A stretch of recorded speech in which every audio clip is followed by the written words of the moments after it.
ya supaya nggak ngantuk tadi meskipun Sun akan 2.30. Kita doa ya.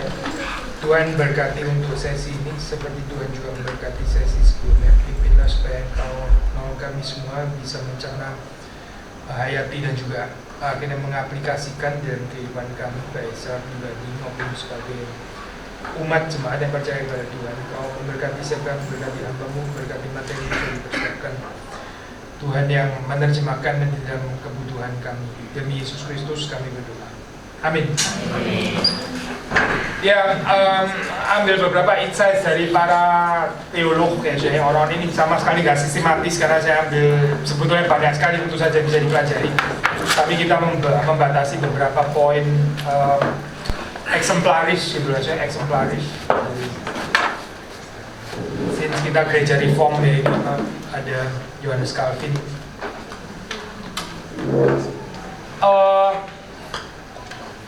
Dia komentar ini ya dari Mika 6 ayat 68 aja, saya pikir kita baca dulu ini ya. Mika ya, karena ini kan komentar gitu. Kitab Mika ya, kitab Mika. Mika 6 ya, ayat 6 sampai 8. With what shall I come before the Lord and bow myself before God on high? Shall I come before Him with burnt offerings, with calves a year old?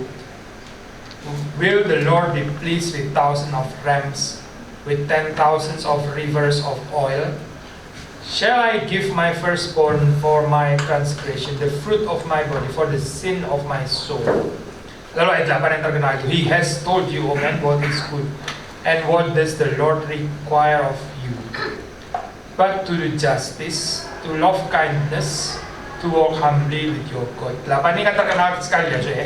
Konteksnya itu konteks ibadah ternyata, karena ada kalimat ini ya, with what shall I come before the Lord, bow myself before God on high. Berarti ini kan ibadah gitu ya, maksudnya kita bisa mengerti dalam konteks sempit ibadah. Dan jawabannya adalah 3 hal ini ya, to do justice, to love kindness, to walk humbly with your God. 3 ya saya, ini justice atau righteousness, love kindness itu kesetiaan, steadfast love, chesed, mercy kadang-kadang terjemahkan secara bebas.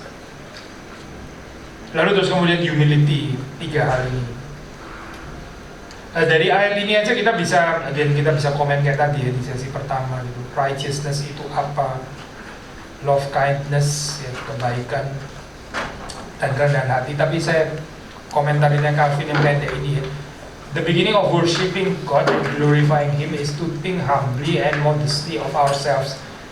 Ini inline dengan prolegomena di buku Institutio yang pertama gitu kan ya, knowledge of God, knowledge of self atau knowledge of ourselves ya, plural sebetulnya. Sifatnya itu kan antitetikal ya. Maksudnya kalau saya mengenal Allah itu Maha Kudus ya, berarti saya itu najis atau berdosa ya. Kalau saya mengenal Dia Maha Besar ya, berarti saya itu kecil. Kalau saya mengenal Dia Maha Tahu ya, berarti saya itu gak tahu apa-apa gitu ya. Maksudnya sifatnya itu selalu antitetikal terus ya. Persoalan di dalam gereja itu gak nangkep ini loh saya aspek transendental ini ya, yang keberbedaan itu loh. Saya mengenal Dia sebagai raja, terus aku anak raja. Nah ini gak nyambung kayak gini. Kalau Dia raja itu sebetulnya kita itu hamba gitu kan ya. Itu kan antitesis namanya gitu. Kalau Dia Maha Kuasa, bukan kan, bersama dengan Tuhan kita juga akan ikut berkuasa. Itu berarti losing pemahaman transendental gitu. Gak ada antitesis saya nggak ada gitu. Nah yang disebut humility itu sebenarnya ya itu gitu.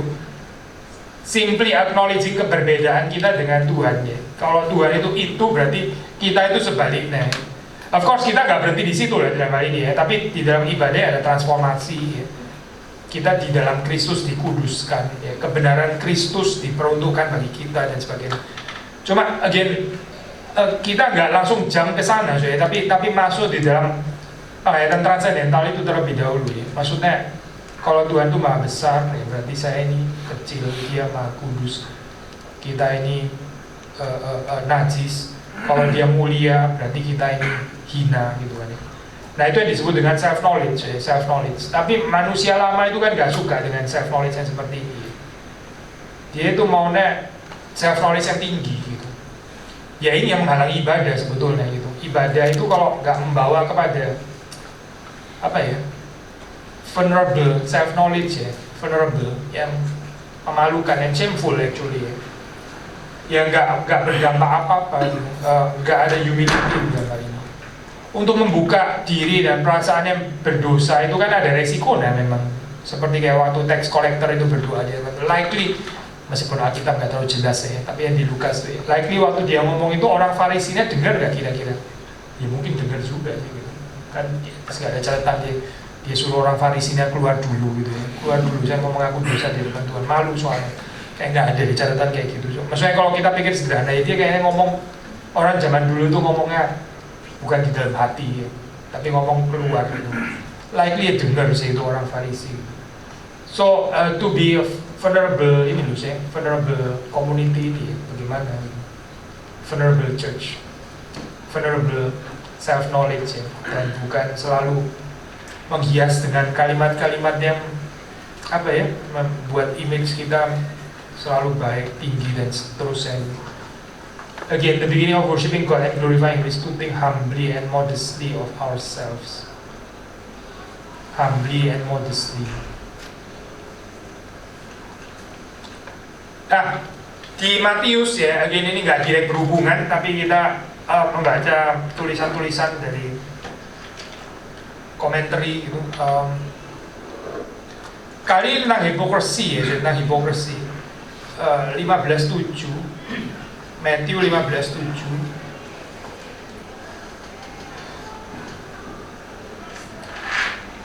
You hypocrites, where did Isaiah prophesy of you when he said, "These people honors me with their lips, but their heart is far from me. In vain do they worship me, teaching as doctrine the commandments of men."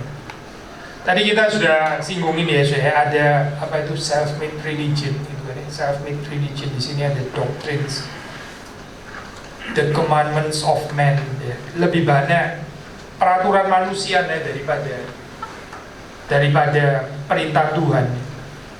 Dan peraturan rumah manusia itu bisa luar biasa rumit ya, kita bikin orang itu gak bebas ya, jadi rumit sekali ya, rumit, dan yang ya, di dalam kerumitan itu akhirnya losing the substance atau the essence of worship ya. Yang diakibatkan oleh peraturan-peraturan manusia itu adalah ya ini apa, ritualistic worship ya akhirnya. Yang bukan keluar dari dalam hati, tapi ibadah lahiriah, ibadah eksternal ya, ibadah lahiriah. Yaitu yang disebut dengan kemunafikan kan ya. Mereka datang, mereka berdoa, mereka memuji Tuhan seperti ini gitu. Tapi di dalam hati itu ya bukan itu. Gitu. Mereka ikut liturginya, ada pengakuan dosanya dan sebagainya. Tapi nggak betul-betul merasa berdosa. Gitu. Ditandai dari mana sih? Ditandai sederhana, ditandai dari kehidupan sehari-hari gitu. Kalau kita di dalam ibadah ada pengakuan dosa ya, tapi terus kemudian di dalam sehari-hari kita itu jadi self-defensive gitu. Kita kan tanya ya, liturgi pengakuan dosanya itu di mana di dalam kehidupan ini sebetulnya gitu. Totally different person. So ini apa?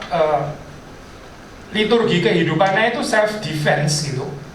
Selalu merasa benar, orang lain yang harus selalu salah gitu. Tapi waktu di kebaktian terus kemudian ada pengakuan dosa ya dia ikut juga. Itu sudah pasti dia nggak ikut ya, pasti dia nggak ikut itu.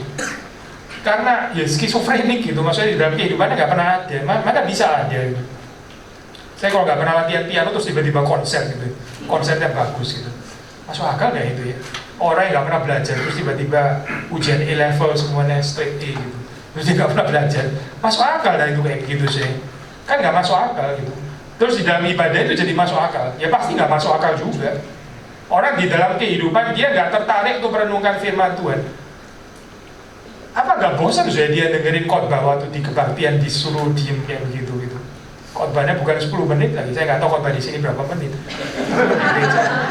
Di gereja saya tuh bisa 50 menit, 60 menit gitu ya, 1 jam. Itu lumayan lama loh saya.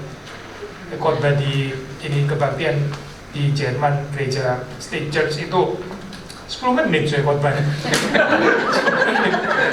Kita waktu COVID ya dikasih waktu gitu ya, dikasih waktu. Kebaktian harus selesai dalam 1 jam. Waduh, lah kita khotbah aja 1 jam gitu. Khotbah aja 1 jam. Yang lainnya kita gimana ya? Akhirnya cut ya sudahlah, kita 40 menit khotbahnya, 20 menitnya sisanya itu liturgi semua. Jadi fotum sampai itu harus selesai 20 menit. Sudah ini apa ya pasti 40 menit gitu ya saya, 40 menit. Saudara bisa bayangin orang yang di dalam kehidupannya itu dia nggak biasa merenungkan firman Tuhan, tiba-tiba suruh diam dan dengerin khotbah 40 menit 1 jam dan sebagainya gitu. Ya torturing sih memang gitu. Karena ini totally different life gitu, di dalam kehidupannya itu nggak ada. Ini akhirnya terus kemudian ibadah itu jadi sesuatu yang luar biasa alien gitu maksudnya, luar biasa alien, sangat-sangat foreign ya. Karena nggak hadir di dalam keseharian gitu, nggak ada. Ya akibatnya ini saya Pak, hipokrisi pasti gitu. Kan saya harus sopan juga kan ya, ibadah kan saya nggak bisa deh bosan gitu kan nggak bisa loh, nggak boleh nggak oke lah kayak gitu ya pasti ya. Jadi gimana ya, bermunafik ria lah pasti gitu ya, mau nggak mau saya harus tunggu sampai orang ini kapan turunnya gitu. Dan seterusnya gitu ya, tapi sebetulnya sih torture gitu. Calvin bilang ya, first then it is wicked hypocrisy when the honor which men render to God is only in outward appearance. Outward is appearance, kelihatannya ya, secara eksternal, lahiriah. For to approach to God with the mouth and to honor Him with the lips would not be in itself evil, provided that the heart went before. Jadi Calvin bukan against semua eksternal, nggak masuk akal. Saya kalau nggak ada eksternal gimana gitu kan ya. Pasti ada lah itu, saudara berdoa ya berlutut, pejamkan mata, begitu kan ya. Pejamkan mata itu apa sih by the way artinya? Pejamkan mata itu apa artinya? Pejamkan mata itu saya nggak tertarik dengan kemuliaan dunia ini. Saya mau masuk ke dalam dunia nggak kelihatan gitu. Itu pejamkan mata namanya. Saya nggak tertarik dengan kemilauannya dunia ini. Gitu. Ini ada kemuliaan yang lain yang di dalam dunia nggak kelihatan. Gitu. Dan saya sedang melihat itu dengan memejamkan mata saya. Kan itu ya saya. Tapi kalau cuma tutup mata, ya sudah lah. Sudah. Tutup mata doang gitu, tapi terus nggak ada pengertiannya, hatinya juga nggak tergerak ya. Dia tetap aja silau dengan orang-orang kaya di dunia ini misalnya gitu ya. Nah terus berdoa, dia tutup mata itu apa ya artinya gitu? Dia tutup mata apa? Tutup mata terhadap apa ya sebetulnya gitu? Nggak ada artinya sih, cuma literally tutup mata gitu toh. Nggak ada meaning apa-apa, nggak ada kerohaniannya, nggak ada, cuma benar-benar tutup mata gitu. The substance of what our Lord states on this subject is that since the worship of God is spiritual, and as nothing pleases Him that is not accompanied by the inward sincerity of the heart. Inward sincerity of the heart. They who make holiness to consist in outward display are hypocrites. Di gereja itu banyak orang hipokrit ya, banyak itu. Calvin sendiri percaya, ini Calvin ya. Calvin itu percaya, dia kalau optimis ya, dia percaya di gereja itu 20% bereaksi dengan benar, berespon dengan benar terhadap kehadiran Tuhan. 20% ya. Itu kalau dia optimis. Kalau dia rada realistik, pesimis, 10% gitu. Makanya dia percaya ada doktrin pilihan gitu. Dia bukan percaya 50-50, tentu angka ini bukan magis ya saya. Ini Calvin ya, bukan firman Tuhan, dia bisa salah. Tapi yang saya mau bilang adalah dia itu sangat realistik saya pikirannya. Dia sudah pasti bukan teolog yang jatuh kepada euforia, sudah pasti bukan. 20% itu sedikit sekali loh saya. Iya kan ya? Saudara rela nggak sih ya? Ini kalau di sini ya. Ini ternyata yang nangkep cuma 10%. 90% hipokrit di sini. Garing saya di sini. Saya sia-sia nggak sih sebenarnya pelayan saya gitu, maksudnya ini cuma 10% gitu. Yang lain ini cuma ikut ketawa-ketawa doang tapi nggak ngerti apa-apa sebenarnya. Apa nggak sedih ya saya? Tapi Calvin tuh berpikir seperti itu loh. Dan dia bukan pesimis ya, bukan. Ya realistik. Memang kayaknya gitu. Nggak berharap banyak ya. Tapi dia bukan nggak ada ketekunan loh. Dia bukan nggak ada ketukunan, dia terus bukan discourage terus kemudian merasa apalah kerja nggak efektif kayak gini, enggak ya, dia nabur terus, dia terus menabur. Ya memang yang Tuhan kehendaki ya 10%, 20% itu ya sudah, 10%, 20% kan Tuhan berdaulat dan dia nggak pernah gagal rencananya. So poinnya adalah ini bukan untuk judgmental dan untuk cari-cari siapa hipokrit, itu bukan itu ya. Tapi dalam pengertian di gereja saudara nggak mau ada orang hipokrit sama sekali gitu ya. Itu bukan tradisinya ini ya, eklesiologi reformatoris gitu. Tadi saya singgung di sebelumnya ya. Ada yang mikir kayak begini nih, itu orang Anabaptis gitu. Ya, Anabaptis. Saya nggak mau terlalu politikal juga. Dari Anabaptis kita bisa belajar hal-hal yang indah juga, misalnya kayak penekanan terhadap pentingnya kelahiran baru. Itu terus terang dari Anabaptis ya. Gereja Injili kan sangat mementingkan kelahiran baru. Itu yang so emphasize ini adalah tradisi Anabaptis ya. Tradisi reformatoris ya, itu lebih kepada gereja itu yaitu gandum dan lalang ya, terus kemudian ya sudah Tuhan memang mengizinkan itu, jadi Tuhan membiarkan juga ada orang-orang hipokrit di situ, tapi kita nggak boleh lose perseverance precisely karena ada orang-orang pilihan gitu. Karena ada orang-orang pilihan maka saya harus tetap persevere gitu di dalam hal ini, karena orang pilihan tuh nggak akan gagal, maksudnya Tuhan yang memelihara mereka dan mereka pasti bertumbuh. Lalu ada orang-orang yang kok nggak bertumbuh, ya sudah memang begitu gitu. Kita minta orang-orang itu nggak ada gitu ya misalnya. Dan kita kan jadi gimana ya saya? Jadi ghetto gitu. Di dalam pengertian ini saya konsep gerejanya itu agak sedikit lain ya dengan orang Anabaptis. Orang Anabaptis itu mau gereja itu perlu di make sure to steril. Sebisa mungkin deh gitu ya. Ya ini namanya kingdom of God gitu ya. Nggak boleh ada lalangnya sama sekali. Dan biasanya saya modelnya kayak begini nih punya kecenderungan sektarian gitu. Sektarian maksudnya sangat menarik diri, terus melihat dunia itu sebagai the enemy gitu. Gereja itu adalah ini tempat kudusnya gitu kan. Sudah bisa tahu lah model kayak begini ini kan rentan sekali dengan self righteousness nggak sih, yang di luar sana ya, orang-orang bobrok itu gitu ya. Dan kita ya yang suci ini gitu. Ini kan apa? Bukan tribalisme ya kayak begini nih. Tahu tribalisme lah saya? Our sacred and holy religion, their idolatry. Tahu nggak sih ada orang bikin meme itu ya? Ya, our holy religion, their pagan gods dan sebagainya, our true God dan sebagainya. Ya tribalisme gitu maksudnya. So again, meskipun ada hal-hal yang indah yang kita bisa pelajari dari tradisi Anabaptis, tapi di dalam tradisi reformatoris kayaknya mereka lumayan in agreement bahwa di dalam gereja itu akan ada orang-orang hipokrit gitu. Ya bukan nggak apa-apa sih, nggak apa-apa istilah yang salah gitu. Tapi ini ya diizinkan Tuhan seperti ini, jadi bagaimana ya kita terus menabur. Nah, makanya di dalam reform eklesiologi juga ada disiplin gereja. Disiplin gereja itu aspeknya itu untuk mempertahankan kesucian, kekudusan, kemuliaan Allah itu ya. Tapi bukan untuk meniadakan orang hipokrit, so itu gak realistik loh sebetulnya gitu. Again, gak realistik so itu sebetulnya. Dan bahwa yang perlu Injil itu juga gereja, precisely karena di gereja juga masih ada orang yang belum lahir baru gitu. Misi itu bukan cuma untuk gelang gitu, bukan. Gereja itu perlu misi gitu. Gereja itu perlu penginjilan, perlu pertobatan. So ini satu paket gitu ya. Kenapa ini penting ya saya? Karena kalau kita nggak ketemu di dalam bagian ini, kita ecclesiological view-nya lain, kita akan lain saya. Filosofi of ministry kita akan lain semuanya gitu. Saudara kan nggak sabar dengan orang-orang hipokrit. Orang saudara akan berusaha untuk ini ya, gereja sesteril mungkin dan sebagainya. Ya akan membedakan ini ya, itu respons pelayanan kita akan lain loh ntar gitu. Good, Calvin ya, ada banyak yang tentu kita bisa belajar dari Calvin. Saya ada tulis ini saya ada tulis apa? Sudah bisa akses di ini sih apa di. Saya tulis artikel tentang Calvin dan di majalah ya jurnal ini Veritas ya. Calvin dan potensi pemikirannya bagi ibadah masa kini or something like that gitu. Saya sudah bisa baca di situ. Saya nggak mau bahas itu anyway, sudah ada sudah baca sendiri aja gitu. Coba akses bagian lain gitu. Nah, perhatiin ya saya di sini ya. Penekanan yang membedakannya itu adalah again inward sincerity of the heart itu. Inward sincerity of the heart.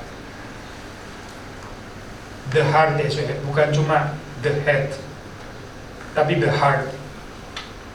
Nah, kalau kita sambung ke tradisinya Jonathan Edwards, dia akan melanjutkan itu yang dimaksud di sini ya, dia religious affections ya.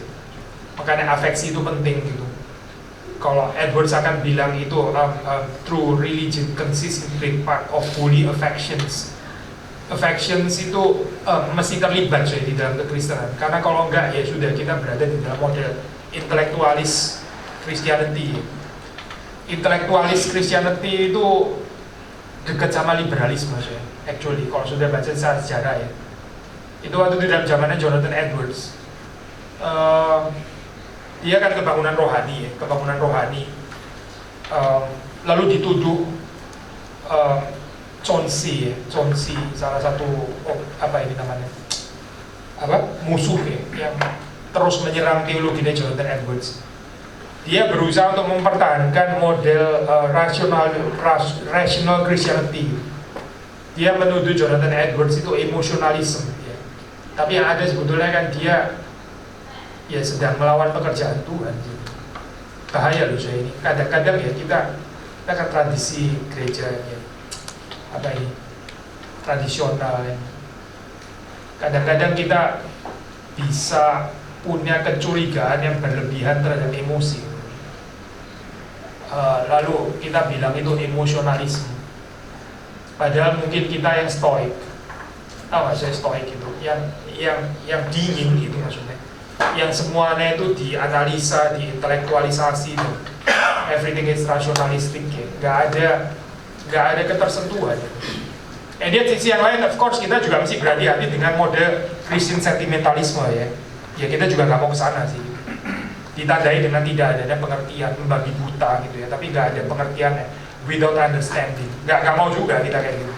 Tapi hati-hati yang afeksi itu nggak tersentuh ya.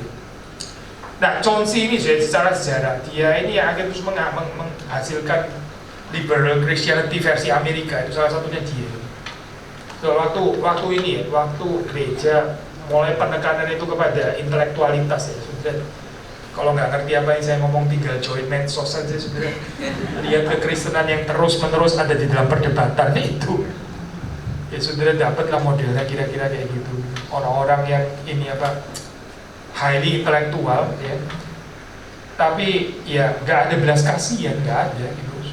Kasih itu menjadi sesuatu yang diperolok-olok gitu, diolok-olok. Kasih apa itu kasih? Akhirnya terus kemudian ini jatuh kepada kalau nggak ke legalisme ya, lalu jatuh kepada moralisme. Ya ini mungkin ya nggak tahu, mungkin ditarik ke sana supaya agak di tengah gitu ya, biasanya gitu sih. Nah di situ ya. Karena ini kan benar gini. Hopefully bisa lebih seimbang gitu ya. Ya, kalau nggak digeser ke sini atau gimana, ini dekat ke saya. Ini oke ya. Suaranya masuk ya? Masuk. Saya nggak percaya gitu. Ingin lihat situ. Oke, ya harusnya masuk sih. Masuk. Jadi sekali lagi ya saya, kalau kita nggak memberikan tempat ini ya untuk afeksi ya,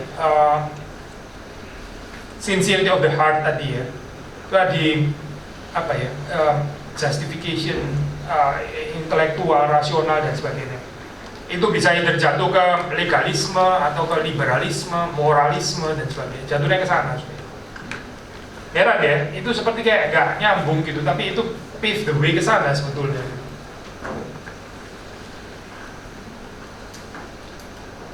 Ya, Brother Lawrence, dia bukan reform sih, tapi nggak apa-apa ini perkataannya bagus ya, bukan pendek saja.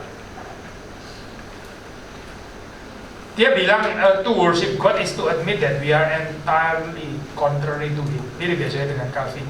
Abad 17 ini by the way. Setelah definitely itu ya. And that He is willing to make us like Himself. Sederhana sekali ya saya poin ini. Tapi pertama itu we are entirely contrary to Him. Baru terus kemudian kita dengan segala kerendahan hati, Roh Kudus itu mengubahkan kita menjadi semakin menyerupai Dia. Semakin menyerupai Dia itu nggak terjadi kalau kita nggak masuk dengan entirely contrary gitu. Yesus kan bilang kalimat sederhana ya, saya datang untuk orang berdosa. Kalau kamu sudah rasa benar, ya sudahlah, berarti kebenaran Yesus bukan untuk kamu gitu. Kan Yesus orang benar, dia datang untuk orang berdosa. Tapi kalau ini orang rasa benar, Yesus bukan untuk dia, berarti memang gitu. Yesus itu tabib, dia datang untuk orang sakit. Orang mesti tahu bahwa dia sakit. Nah ini saya kalau boleh menekankan lagi ya, ini penting ya Pak, itu preaching of the law ya. Preaching of the law yang membawa kesadaran orang berdosa, sehingga terus kemudian ada the sweetness of the gospel, consolation, comfort in the gospel ya. Itu comforting and itu sangat menghibur karena ada pahitnya ini sih ya, preaching of the law yang bikin manusia itu hopeless dan helpless gitu. Betul-betul under condemnation, nggak bisa lari gitu. Bagian ini kalau nggak ada ya sih ya. Kalau bagian ini nggak ada, yang masuk itu pasti cheap grace gitu. Anugerah yang akan dianggap murahan ya, Tuhan yang jinak dan lunak itu tadi gitu. Tapi ini kan serius ya, ini seperti pengalaman Yesaya tadi, binasa itu bagaimana itu menghadirkan itu di dalam ibadah ya. Teror itu tadi gitu, entirely contrary to him.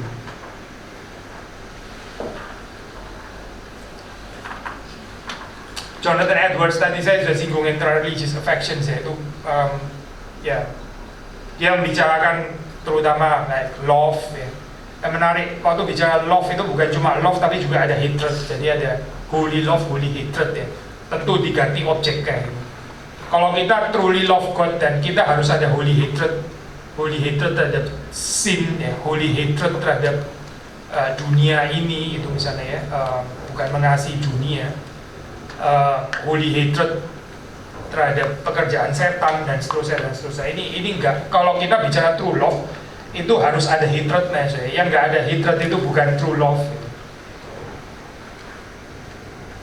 Tapi hatred yang lain ya, maksudnya dengan objek yang lain.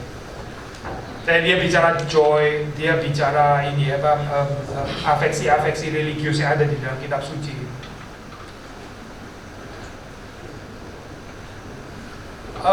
Kita akan di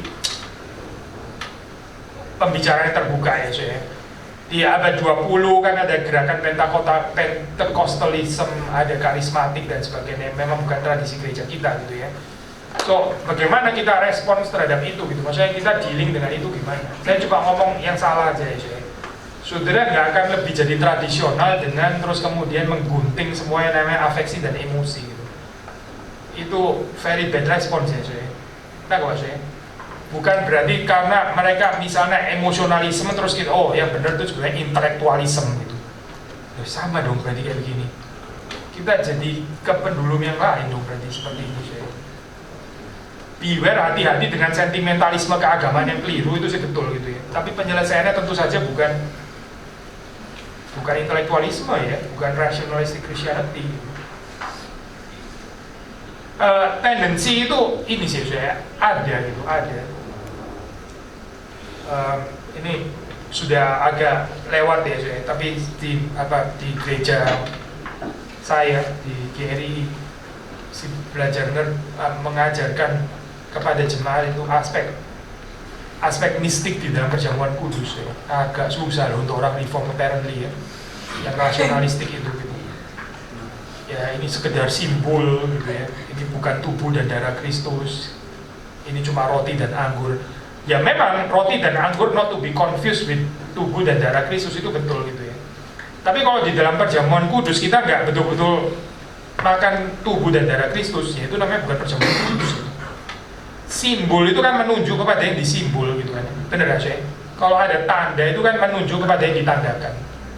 Tandanya itu roti dan anggur, yang ditunjuk itu apa? Ya tubuh dan darah Kristus kan ya. Berarti makan roti ini secara fisik ya, itu menunjuk kepada makan daging atau tubuh Kristus dalam pengertian rohani. Ini namanya lahir baru sih. Lahir baru itu dimensinya bukan cuma lahiriah, tapi ada dimensi rohani. Tapi orang bisa kesulitan loh sih. kesulitan. Saya pernah tes, atau saya bisa tes juga sih, tapi sudah kalau ngomong ya. Tes di jemaat. Siapa yang percaya di sini kalau waktu kita perjamuan kudus itu sungguh-sungguh makan tubuh Kristus dan sungguh-sungguh minum darah Kristus? Hampir gak ada saya yang angkat tangan. Loh, lah jadi lu perjamuan kudus apa gitu maksudnya? Kalau kita gak sungguh-sungguh makan daging dan minum darah Kristus, ya terus perjamuan kudusnya di mana gitu? Apa yang membedakan kita dengan ini? Apa? Oh, kita mengingat saja. Kalau mengingat saja nggak perlu pakai perjamuan kudus, saya juga bisa mengingat kapan saja sih. Untuk apa mesti ada roti-roti dan anggur-anggurnya kayak begini? Kalau nggak ada mystical happening di sana. Ini aja susah kan, saya mengajar ini bisa susah gitu di jemaat yang sudah sangat enlightenment maksudnya, rasionalistik gitu. Jonathan Edwards ya. Saya baca dulu kutipannya terus kemudian kita komentar nih ya. Poinnya mau dibawa kemana gitu. To instance in the duty of prayer, it is manifest we are not appointed in this duty to declare God's perfections, His majesty, holiness, goodness, and all sufficiency. Menarik ya sih. Jadi waktu berdoa itu kita bukan ngomong ini, tapi nanti dulu masa nggak boleh di dalam doa itu kita memuji Tuhan with all His excellent attributes gitu. Persoalannya di mana ya sebetulnya? Tapi terusin dulu ya.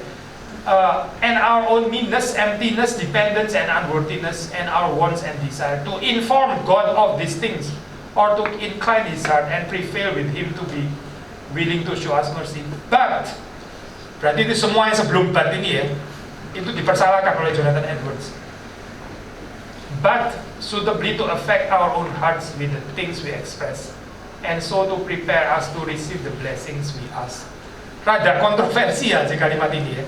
Jadi dia bilang di dalam doa itu lu bukan ngomongin Tuhan itu maha besar lah, dia itu maha kudus, dan terus juga kasih tahu kita ini empty, kita ini dependent, dan kita ini miserable dan sebagainya. Doa itu bukan itu gitu. Coba kalau saudara cuma dengar sampai di sini toh kan ya, maksudnya apa ya kalimat ini? Tapi yang dia bilang ini loh saya, doa itu bukan memberikan informasi itu kepada Tuhan. Karena Tuhan ya sudah tahu. Kalau kita memberikan informasi itu seolah-olah Tuhan itu nggak tahu bahwa Dia itu besar mulia, akhirnya konyol memang Yesus ya. Seperti kayak Tuhan nggak tahu kita punya misery, kita punya meanness, emptiness, Dia juga tahu itu. Doa itu bukan itu. Nah ini menarik ya. Dia bilang doa itu adalah waktu kita bicara ya, itu betul-betul dari dalam hati kita. Atau katakanlah kalau kita belum bisa dengan emosi kita, at least dengan kita keluar ngomong ini ya, kita sendiri terpengaruh oleh kalimat yang kita keluarkan sehingga kita ini ada resonansi. So, Jonathan Edwards itu cannot take it, orang yang berdoa tapi nggak truly mean it gitu. Itu bukan berdoa. Orang yang berdoa theologically correct ya, kalimatnya itu theologically correct, tapi dia nggak affected dengan apa yang dia doakan gitu. Ya ini loh. Nah itu memang juga dipengaruhi sama dia revivalist ya. Dia revivalist, dia ada pengalaman tentang kebangunan rohani dan sebagainya gitu. Orang yang benar-benar terbakar, dia sendiri terbakar pasti gitu ya untuk kerajaan surga. Tapi ini buat saya aspek yang menarik itu. Dua kalimat yang di atasnya kita mesti taruh dalam konteks yang tepat ya, karena kalau enggak ntar kita bisa jadi aneh mengertinya. Simply yang mau ditekankan Edwards itu adalah ini, to affect our own hearts with the things we express. Saudara waktu menyanyi, kenapa mesti kita menyanyi? Karena waktu menyanyi ini kan pakai musik ya. Hopefully dengan musik itu terus kemudian itu kita itu afeksinya itu tergerak. Karena kalau kita nggak tergerak afeksinya, ya itu cuma ngerjain tugas gitu kan ya, ngerjain tugas. And so to prepare us to receive the blessings we ask. Jadi bagi Jonathan Edwards, apparently ini ya, sikap hati itu mempersiapkan kita, maksudnya affectionate ini ya, mempersiapkan kita untuk appreciate blessing yang diberikan oleh Tuhan. Saya ambil contoh sederhana aja, ini benar-benar contoh sederhana ya. Saudara kalau sudah sakit ya berbulan-bulan gitu, terus nggak bisa keluar rumah sakit ya, terus kemudian sudah berdoa kepada Tuhan, terus kemudian saudara benar sembuh dan bisa keluar rumah sakit ya. Itu kayaknya joinnya lain dengan mungkin sekarang saudara dan saya, kita sama hari ini sehat gitu ya. Tapi the way kita appreciate kesehatan itu mungkin agak lain ya, agak lain. Dengan orang yang benar-benar affectionately, desperately ya, itu apa, membutuhkan kesehatan itu, dan akhirnya diberikan oleh Tuhan. Kalau pinjam istilah yang Tuhan Yesus pakai ya, mintalah supaya penuhlah sukacitamu. Mintalah supaya penuhlah sukacitamu. Bukan mintalah supaya engkau diberi, ada juga sih ya, minta maka engkau diberi, itu ada ya kayak itu. Tapi ini mintalah supaya penuhlah sukacitamu. Waktu nggak minta akan diberi juga sih kayaknya. Saudara nggak pernah minta banyak hal yang Tuhan kasih juga kan, bener kan? Saudara nggak minta ini, nggak minta, Tuhan juga sediakan juga. So kita nggak minta bukan nggak bisa dikasih, tapi yang beda itu sukacitanya, sukacitanya. Orang yang minta itu waktu menerima dia lebih ada sukacita. Yang nggak minta, yang nggak bergumul, ya dia bukan nggak menerima, tapi waktu dia menerima dia rather take it for granted lah, atau anggap biasa, atau dia rasa itu entitled, wajar, lumrah, dan seterusnya itu. Nggak terlalu ada sukacita ya. Nah ini ya, kira-kira dimengerti dalam pengertian itu sih. Prepare us to receive the blessing we ask. Sekali lagi, kalau sudah baca dalam cerita kebangunan rohani, itu orang-orang Kristen itu affected gitu. Dan isinya, kontennya itu adalah ya konten yang diajarkan oleh Alkitab ya. Jadi kita nggak bisa menuduh ini sebagai emosionalisme atau euforia atau apa, bukan. Misalnya ya, perasaan keberdosaan yang dalam ya, itu real gitu. Ini kan kontennya kan bener ya, kontennya bukan konten yang salah gitu. Tapi itu dihayati secara mendalam, dihayati secara mendalam. Yaitu kebangunan rohani dalam hal ini. Lawan katanya ya suam-suam kuku itu, lukewarmness ya. Ibadah yang ya terlalu tenang. Lalu tentang singing praises to God ya, dia bilang the duty of singing praises to God seems to be appointed wholly to excite and express religious affections. Wholly to excite and express religious affection. No other reason can be assigned why we should express ourselves to God in verse rather than in prose, and do it with music, but only that such is our nature and frame, that these things have a tendency to move our affections. Mirip saya dengan yang dibilang Calvin ya, tadi saya nggak ada sih kutipan itu, tapi Calvin menulis waktu dia bahas tentang musik. Ya dia bilang melalui musik itu Tuhan itu bisa memasukkan kata-kata sampai relung hati yang paling dalam ya. Relung hati yang terdalam melalui musik ya. Yang mana kalau tanpa musik ya bisa berbeda gitu. Ini bukan berarti terus kemudian kita ascribe certain magical quality or power di dalam musik ya, bukan. Tapi bahwa Roh Kudus itu menggunakan itu ya sebagai instrumen yang bisa dipakai oleh Tuhan to move our affections. Tuhan menggunakan musik ya, Tuhan menggunakan ini ya Pak, pujian. Sebetulnya kita bisa memuji Tuhan tanpa musik kan bisa juga, saya tinggal baca aja gitu ya. Tapi ya berbeda, karena waktu dengan musik itu kita terlibat afeksi ya. By the way, istilah dipakai Jonathan Edwards, dia lebih suka pakai istilah afeksi daripada emosi ya, saya ada bedanya ya. Emosi itu kalau dalam pengertian Edwards itu ya ada aspek bodily sensation ya. Afeksi itu basically artinya itu lebih dalam ya. Emosi itu bukan sesuatu yang salah sih ya. Emosi itu sesuatu yang lebih, let's say lebih superficial gitu ya. Misalnya saudara nggak nyaman ya, nggak nyaman duduk ya, itu harusnya level emosi atau afeksi. Tanya ini, saya tanya. Iya, afeksi. Karena apa? Sampai infeksi ya duduk. Kalau saudara sampai level afeksi itu sudah marah-marah, sudah tuntut yang punya gedung dan sebagainya, bawa ke pengadilan, kursinya saudara banting dan sebagainya, itu sudah masuk level afeksi sih kayaknya gitu ya.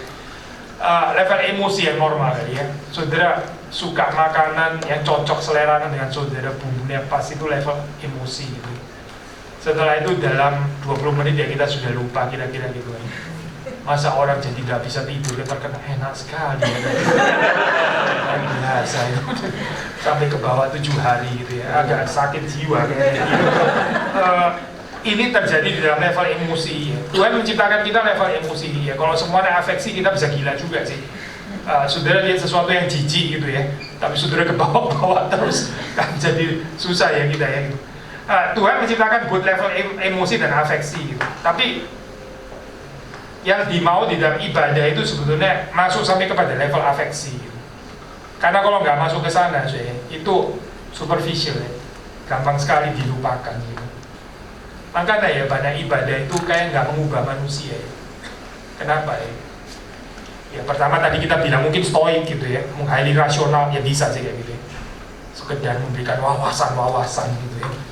Tapi nggak tersentuh itu. Tapi mungkin juga bisa bukan tanpa emosi, tapi dengan emosi, and yet emosi dan bukan afeksi.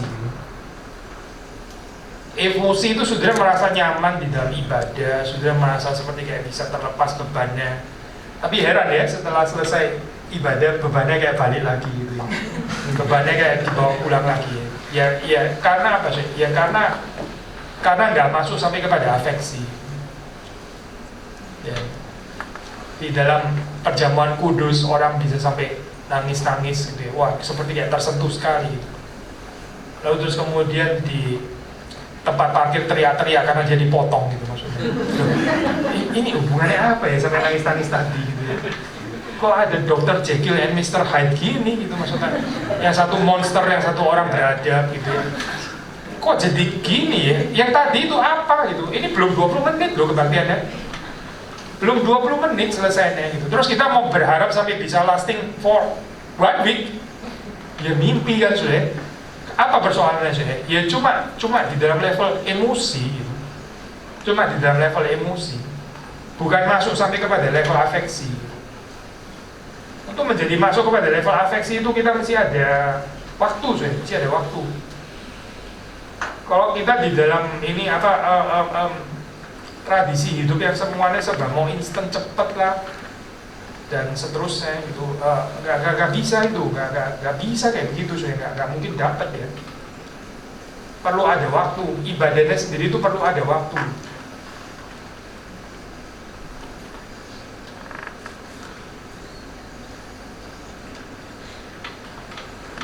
Yang lain lagi ya saya, ini agen nggak sistematis ya saya cuma ngambil cuplikan sini dan sana gitu. Maksudnya kita main puzzle sekarang, kita big picture-nya dapat ini.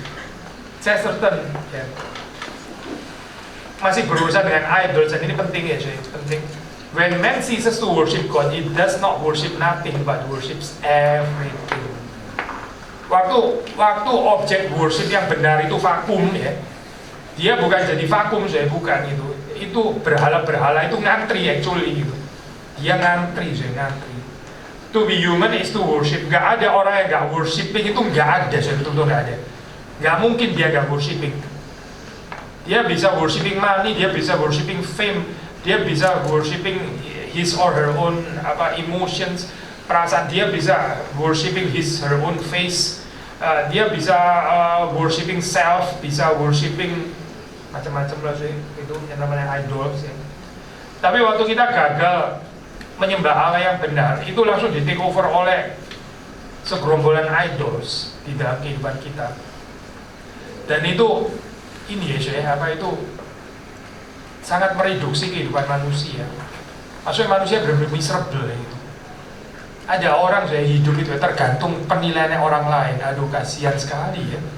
Kasihan sekali, ntar diomongin gini loh, ntar dia pikir gitu, kok tentang dia pikir deh, aduh kok masih di dalam Egyptian bondage kayak gini ya.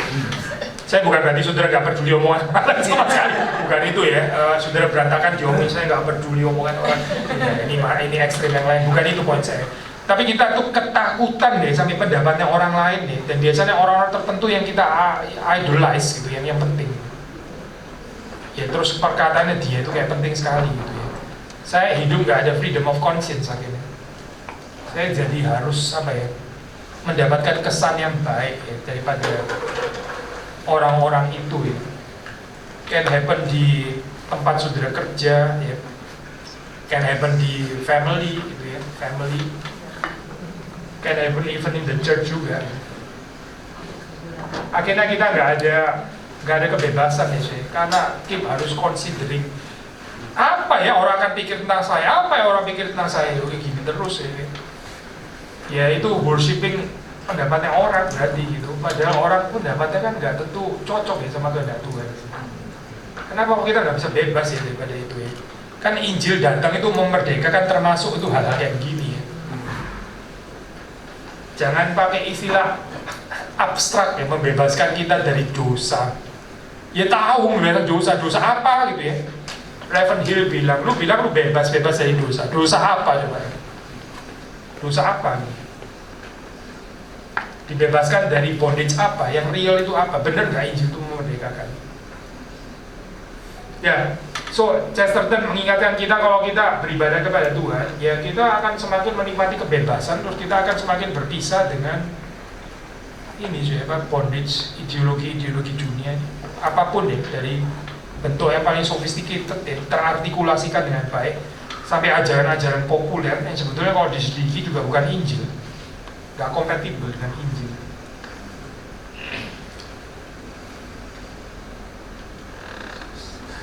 C.S. Lewis perhaps ini kutipan yang perlu agak pelan-pelan bacanya. Masih ada kaitan sama idol, tapi dia bilang ini Tuhan kan waktu di dalam ibadah itu kan ada berbagai macam elemen ya. Nah itu seharusnya itu membawa kita itu kepada cicipan kepada realita yang sesungguhnya, dan jangan sampai kita itu attracted ke sana, whereas kita nggak menemukan yang dicicipkan, susah bahasa Indonesia nih, yang kita cicipi melalui hal-hal tersebut. Saya baca dulu itu. The books or the music in which we thought the beauty was located will betray us if we trust to them. It was not in them. It only came through them. And what came through them was longing. Kalimat ini aja saya. Waktu sudah mendengarkan musik ya, itu jangan keliru, beauty-nya itu bukan inherent ada di sana gitu, tapi ini diberikan Tuhan supaya saudara dan saya itu boleh mencicipi. Yang ditimbulkan oleh elemen-elemen ini adalah kerinduan saudara gitu.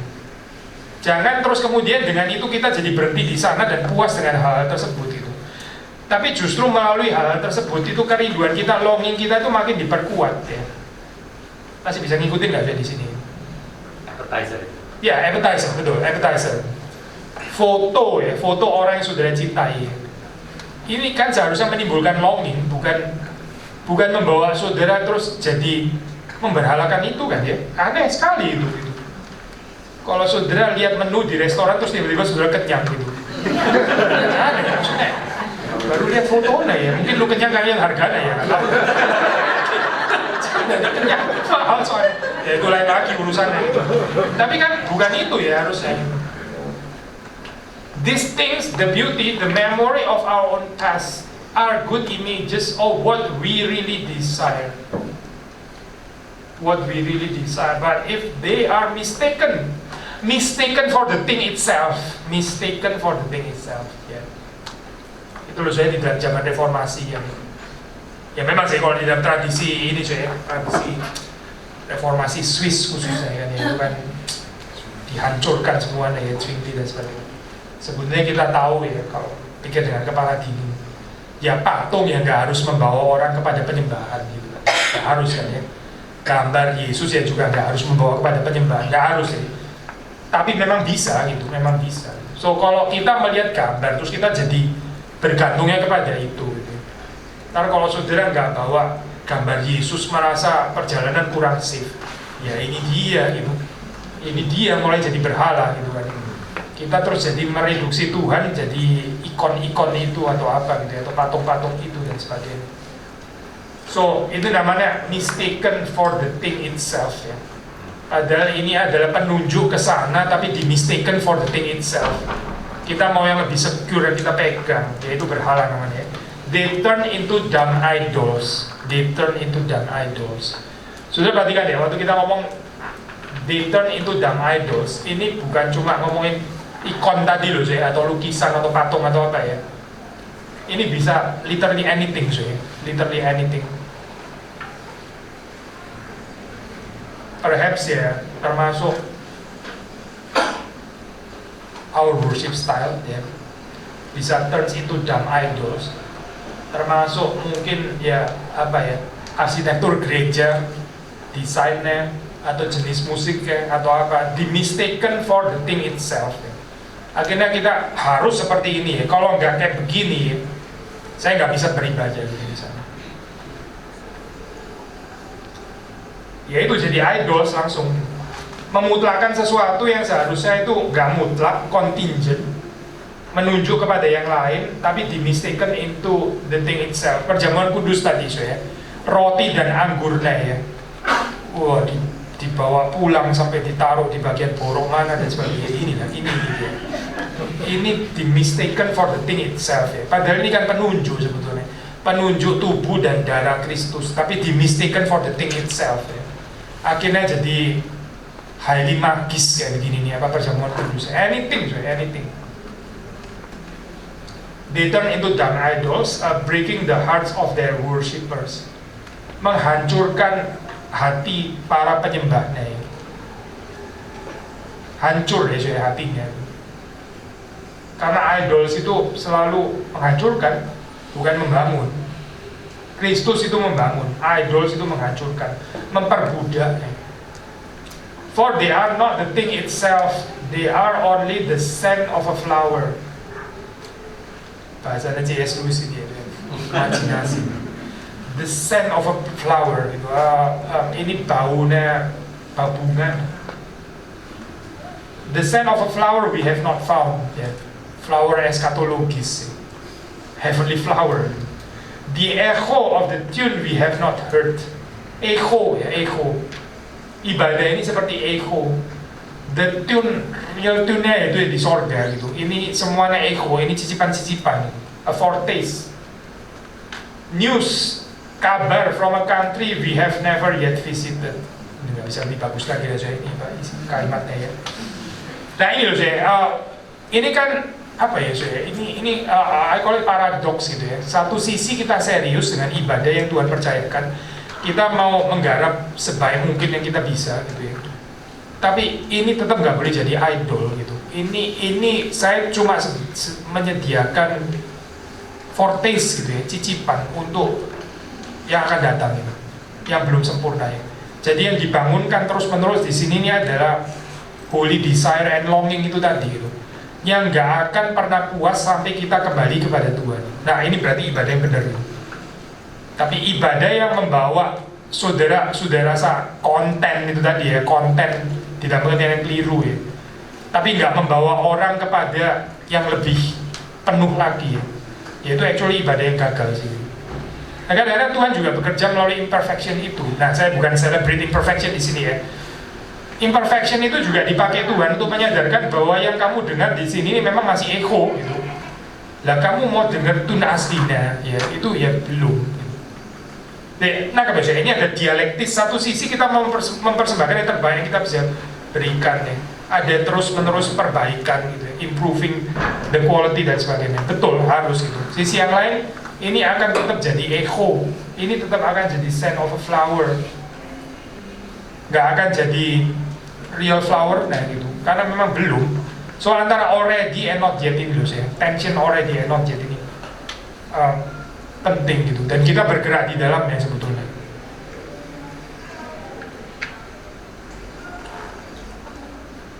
Ada respons dulu nggak saya ini tentang bagian-bagian ini? Silakan, saya masuk sebentar. Ya, silakan. Saya penasaran sama bagaimana yang dibilang Alkitab tentang si Elia yang bergaul akrab dengan Tuhan, sedangkan saat itu mungkin konsep penyembahan ataupun ibadah itu tidak serumit yang hari ini kita ada. Kita rumit ya sekarang. Pada gereja Protestan sudah termasuk yang paling simpel dibandingkan ini. Iya, kalau saudara ke gereja Anglikan ya, gereja Islam Ortodoks, Roma Katolik itu rumit sih. Pakai depan. Ya bukan cuma depan ya, saya pernah datang ke satu gereja itu urusan kapan duduk, kapan berdiri saja, malu sekali loh. Sampai kayak berasa mengganggu Jemaat di sebelahnya, Pak sekarang berdiri, Pak sekarang duduk, berdiri, duduk. Cuma usah berdiri, duduk toh aja salah-salah, saking rumitnya. Belum lagi, Pak ini sekarang yang dikatakan kalimatnya dari halaman 290, 113, aduh udah orang goblok yang datang di sini. Pak, iya, itu rumit itu, I call it rumit itu maksudnya dalam hal ini ya. Saya nggak tahu ibadah di sini, mungkin nggak serumit itu kan. Tapi pertanyaan tadi kenapa Elia ini hidup akrab dengan Tuhan terus dia ibadahnya. Jadi isunya apa? Saudara merasa sekarang ibadah kita kok terlalu rumit gitu maksudnya. Iya, sedangkan dia seperti simple ya, bergaul akrab dengan Tuhan gitu aja. Oh maksudnya nggak usah datang ke gedung gereja.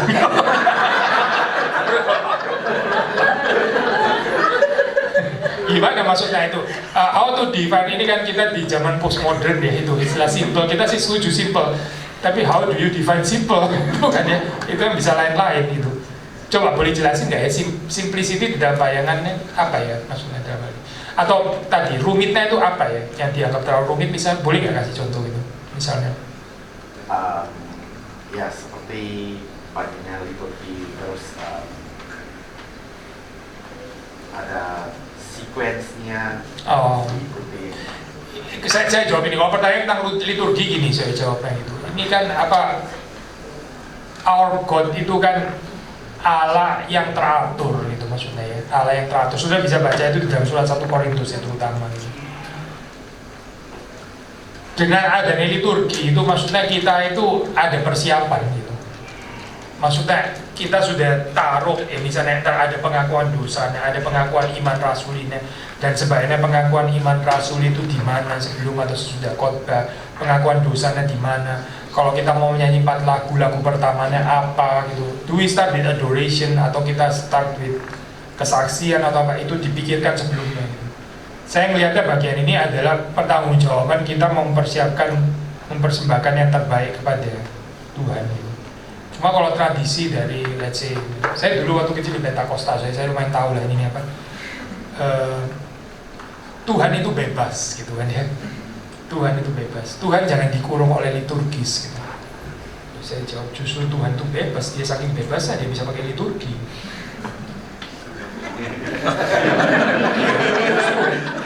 Karena dia bebas pakai liturgi gitu.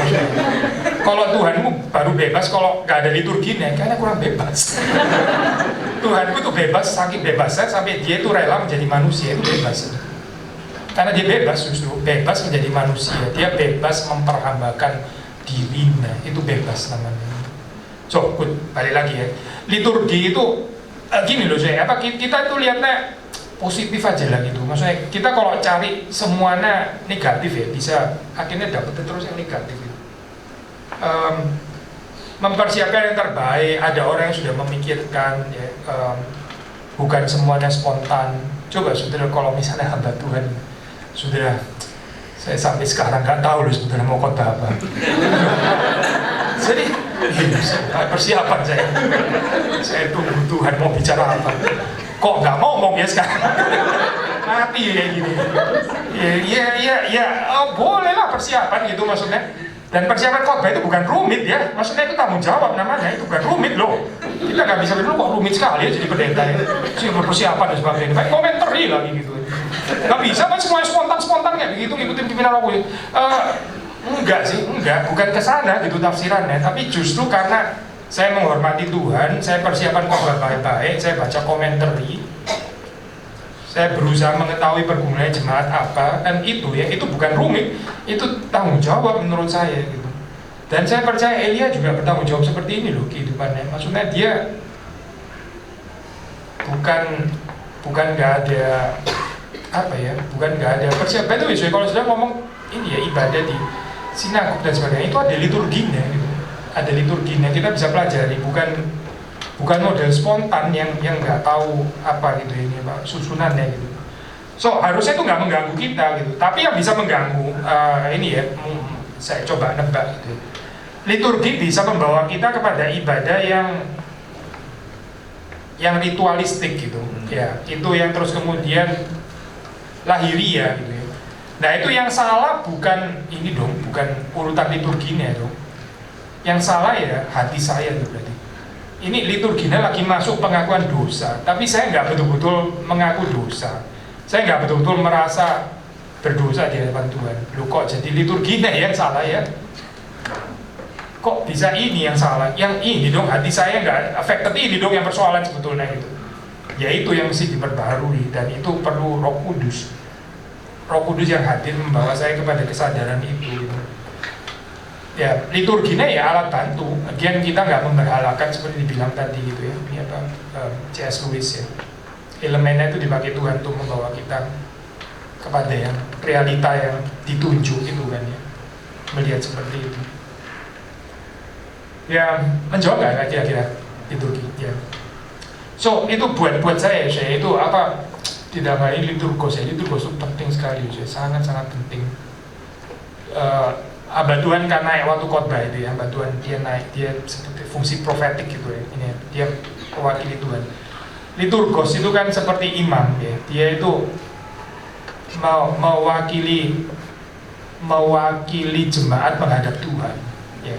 Saudara, nah bedanya nabi sama imam. Nabi itu mewakili Tuhan menghadap jemaat ya. Makanya mewakili Tuhan berfirman, dia tangkap firman yang dari Tuhan, terus dia mengatakan kepada jemaat atas nama Allah yang mengutusnya gitu kan ya. Itu namanya nabi itu. Tapi kalau imam itu dia mewakili jemaat, dia menghadap kepada Tuhan. So di liturgos itu bagaimana membawa jemaat beribadah kepada Tuhan. Dia yang memimpin. Dia sendiri perlu menguduskan dirinya ya. Dia sendiri perlu tergerak dengan lagu-lagu yang dia nyanyikan. Dia perlu waktu dia berdoa itu, dia kesehariannya dia memang tertarik dengan pokok doa itu.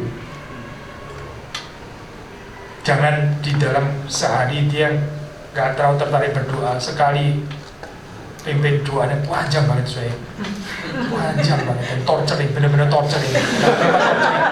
Torturing bukan karena orang yang di situ nggak berdoa, torturing bisa terjadi karena orang ini biasanya nggak berdoa, mendadak jadi mimbar doanya panjang. Ya torturing lah pasti gitu, karena ini kemunafikan kok sebetulnya gitu. Ini kemunafikan kan. Lu di dalam keseharian lu nggak tertarik berdoa, kenapa sekarang tiba-tiba kompensasi di sini ya? Kompensasi doa aja gitu. Itu urusan guilty feeling lu di hadapan Tuhan, lu beresin sendiri. Jangan lu bawa liturgi untuk compensate your guilty feeling, ini bukan tempatnya. Ya ini loh, hal-hal kayak begini loh. Ini nih bikin liturgi mati loh, bener saya. Bikin liturgi itu mati ya kita gitu.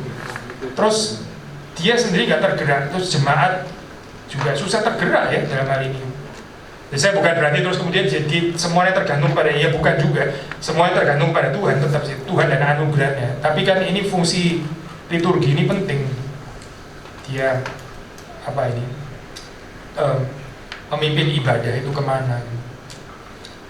Ya kesulitannya kan gini ya, saya itu apa bicara tentang prophetic dan apa priestly prophetic. Priestly itu kan namanya itu kan mewakili jemaat ya. Sebetulnya badannya itu harusnya itu menghadap ke salib gitu ya. Tapi nggak mungkin kan saya liturgi pimpin kayak begitu kan. Bawa spion gitu di belakang. Gak bisa lah. Memang liturgis itu kan menghadap jemaat ya. Pencobaannya itu jadi profetik. Liturgisnya jadi profetik. Maksudnya itu khotbah dia. Dia harus memimpin jemaat memuji Tuhan, kok dia jadi khotbah ya, aduh. Kalau mau khotbah sekalian aja masuk sekolah teologi. Dia berkhotbah gitu. Liturgis itu fungsinya bukan profetik, bukan khotbah. Gitu. Dia fungsinya gimana bawa jemaat itu menghadap Tuhan. Dia sendiri mesti menghadap Tuhan. Gesturnya dia itu menghadap jemaat, tapi sebetulnya dia itu menghadap Tuhan sebetulnya. Gitu. Bersama dengan jemaat yang menghadap Tuhan. Ya. Core itu juga gitu sih. Core sekarang kan ya sangat dipengaruhi oleh ini ya, concert live ini performance itu. Core kan juga menghadap jemaat ya. Memang di dalam core juga bisa ada profetik ya, di dalam pengertian bahwa waktu menyanyinya ada prinsip firman Tuhan ya. Firman Tuhan yang dinyanyikan. Berarti ini khotbah, ini benar khotbah sih. Di dalam hal ini ada aspek profetik betul. Tapi core itu juga ada fungsi priestly, maksudnya mewakili jemaat memuji Tuhan. Instead of seluruh jemaat yang memuji Tuhan, which ada juga kan ya, nyanyian jemaat kan sudah gitu. Nah sekarang korna itu mewakili jemaat, on behalf of jemaat dia memuji Tuhan. Waktu dia memuji Tuhan itu gesturnya itu sebetulnya agen dia lihat salib harusnya gitu kan ya. dia harusnya lihat mimbar gitu, dia bukan lihat jemaat kan. Tapi sekarang kan ditaruhnya di depan gitu kan, ditaruhnya di depan. Jadi bawaannya itu seperti kayak mengkhotbahi jemaat gitu ya. Padahal itu harusnya itu dia mewakili jemaat. Kalau dalam zaman dulu saya gereja, saya nggak tahu di sini ada balkonnya ya di atas ya. Ada? Nggak ada ya. Ya dulu ada gereja balkon di atas bisa kanan kiri dan sebagainya gitu ya. Nggak apa-apa sih, ini arsitektur, kita ada keterbatasan, nggak ada masalah. Tapi korna itu ditaruh di situ gitu. Jadi korna itu menghadap ke mimbar, jemaatnya menghadap ke mimbar, korna juga menghadap ke mimbar, atau yang di kanan kiri juga itu tetap mewakili jemaat ya. Tapi sekarang kan frontal di depannya jemaat gitu ya. Nggak apa-apa juga, nggak ada masalah. Saudara jangan ganti-ganti mulai sekarang korna. Nggak perlu juga menurut saya. Karena jadi aneh gitu ya. Gereja aneh ini, gereja sesat ini. Tetap menghadap jemaat oke gitu, tapi jangan lupa saudara itu bukan cuma mengkhotbahi, maksudnya bukan cuma profetik gitu ya, tapi juga ada aspek priestly. Priestly itu saudara membawa jemaat menghadap Tuhan, ya, menghadap Tuhan, mewakili jemaat. Jemaat itu berarti seperti kayak titip pujian kepada saudara gitu loh, titip pujian, terus saudara yang menaikkan pujian itu di hadapan Tuhan ya. Sikap hati representing jemaat itu penting itu dalam hal ini. Nah kalau kita bisa, maksudnya dalam pengertian-pengertian seperti ini ya, itu ya semua itu ada isinya gitu, ada penghayatannya, ada afeksi ya. Saudara mewakili jemaat itu gentar nggak sih gitu? Harusnya kan gentar ya. Kita mewakili SD lomba pingpong aja gentar gitu. Mau kalah gimana ini ya, merusak nama SD saya. Itu aja gentar gitu maksudnya. Ini mewakili jemaat memuji Tuhan. Perasaan gentar karena ada pengertian ini ya, afeksinya kan ada ini apa dikuduskan sesuai dengan pengertian ini juga gitu. Silakan saya kalau ada lagi. Saya Pak. Ya. Klarifikasi tadi karena kalau saya tidak salah dalam konteks publish sedang mendorong kita untuk tidak mekanisme dan rutinisme untuk melakukan sesuatu dalam ibadah, termasuk tadi ada contoh yaitu perjamuan kudus. Kemudian justru dari contoh itu Pak Beliau tidak sempat menguji jemaat apakah siapa yang yakin sungguh-sungguh makan tubuh dan darah. Nah, ingin klarifikasi supaya juga lebih jelas daripada mengganggu pemikiran itu. Apa perbedaan Pak? Saya menangkap Pak Bli mengharapkan jemaat bukan cuma sekedar simbol, bukan cuma sekedar ini hanya mengingat, remembrance.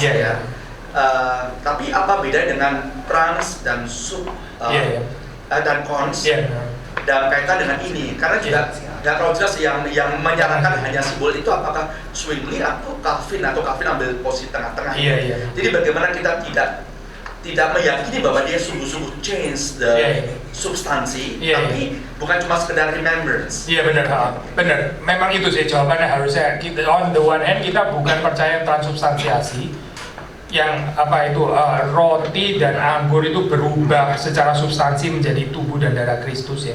Itu kan confusion ya sebetulnya. Kalau kita ngikutin Chalcedonian Christology itu kan confusion. Maksudnya tanda ya tetap tanda, yang dituju oleh tanda ya dituju oleh tanda. Kalau saudara keluar di situ ya, itu ada tulisan toilet ya. Saudara tolong jangan kencing di situ ya, itu bukan toilet lah ya. Itu tandanya, toiletnya itu di sana gitu. Ini kan jelas itu maksudnya ya. Ini tandanya, ini yang dituju oleh tanda. Jadi tentu ada bedanya antara tanda dan yang dituju oleh tanda. Mana bisa di-confuse kayak gitu ya. So, transubstansiasi itu ada dangers of confusion gitu antara ini ya, tanda dan yang dituju oleh tanda.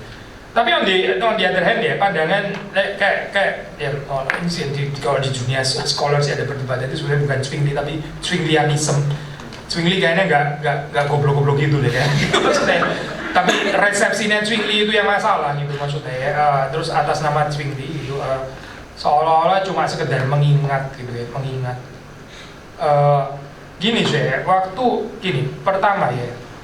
Soal mengingat di dalam bahasa Alkitab itu sih, itu bukan seperti kayak orang modern mengingat loh. Mengingat tuh maksudnya, aduh dompet saya ya, itu misalnya, ya itu mengingat gitu ya. Ya nggak ada terjadi apa-apa, sudah sedang recall ke belakang gitu aja kan ya. Mengingat waktu orang Israel mengingat Passover, ya, mengingat kan ya, dia mengingat. Itu bukan cuma iya dulu ya, waktu itu Musa itu ya, dia disuruh kita cepat-cepat berangkat dan sebagainya. Bukan ini ya, bukan itu arti mengingat.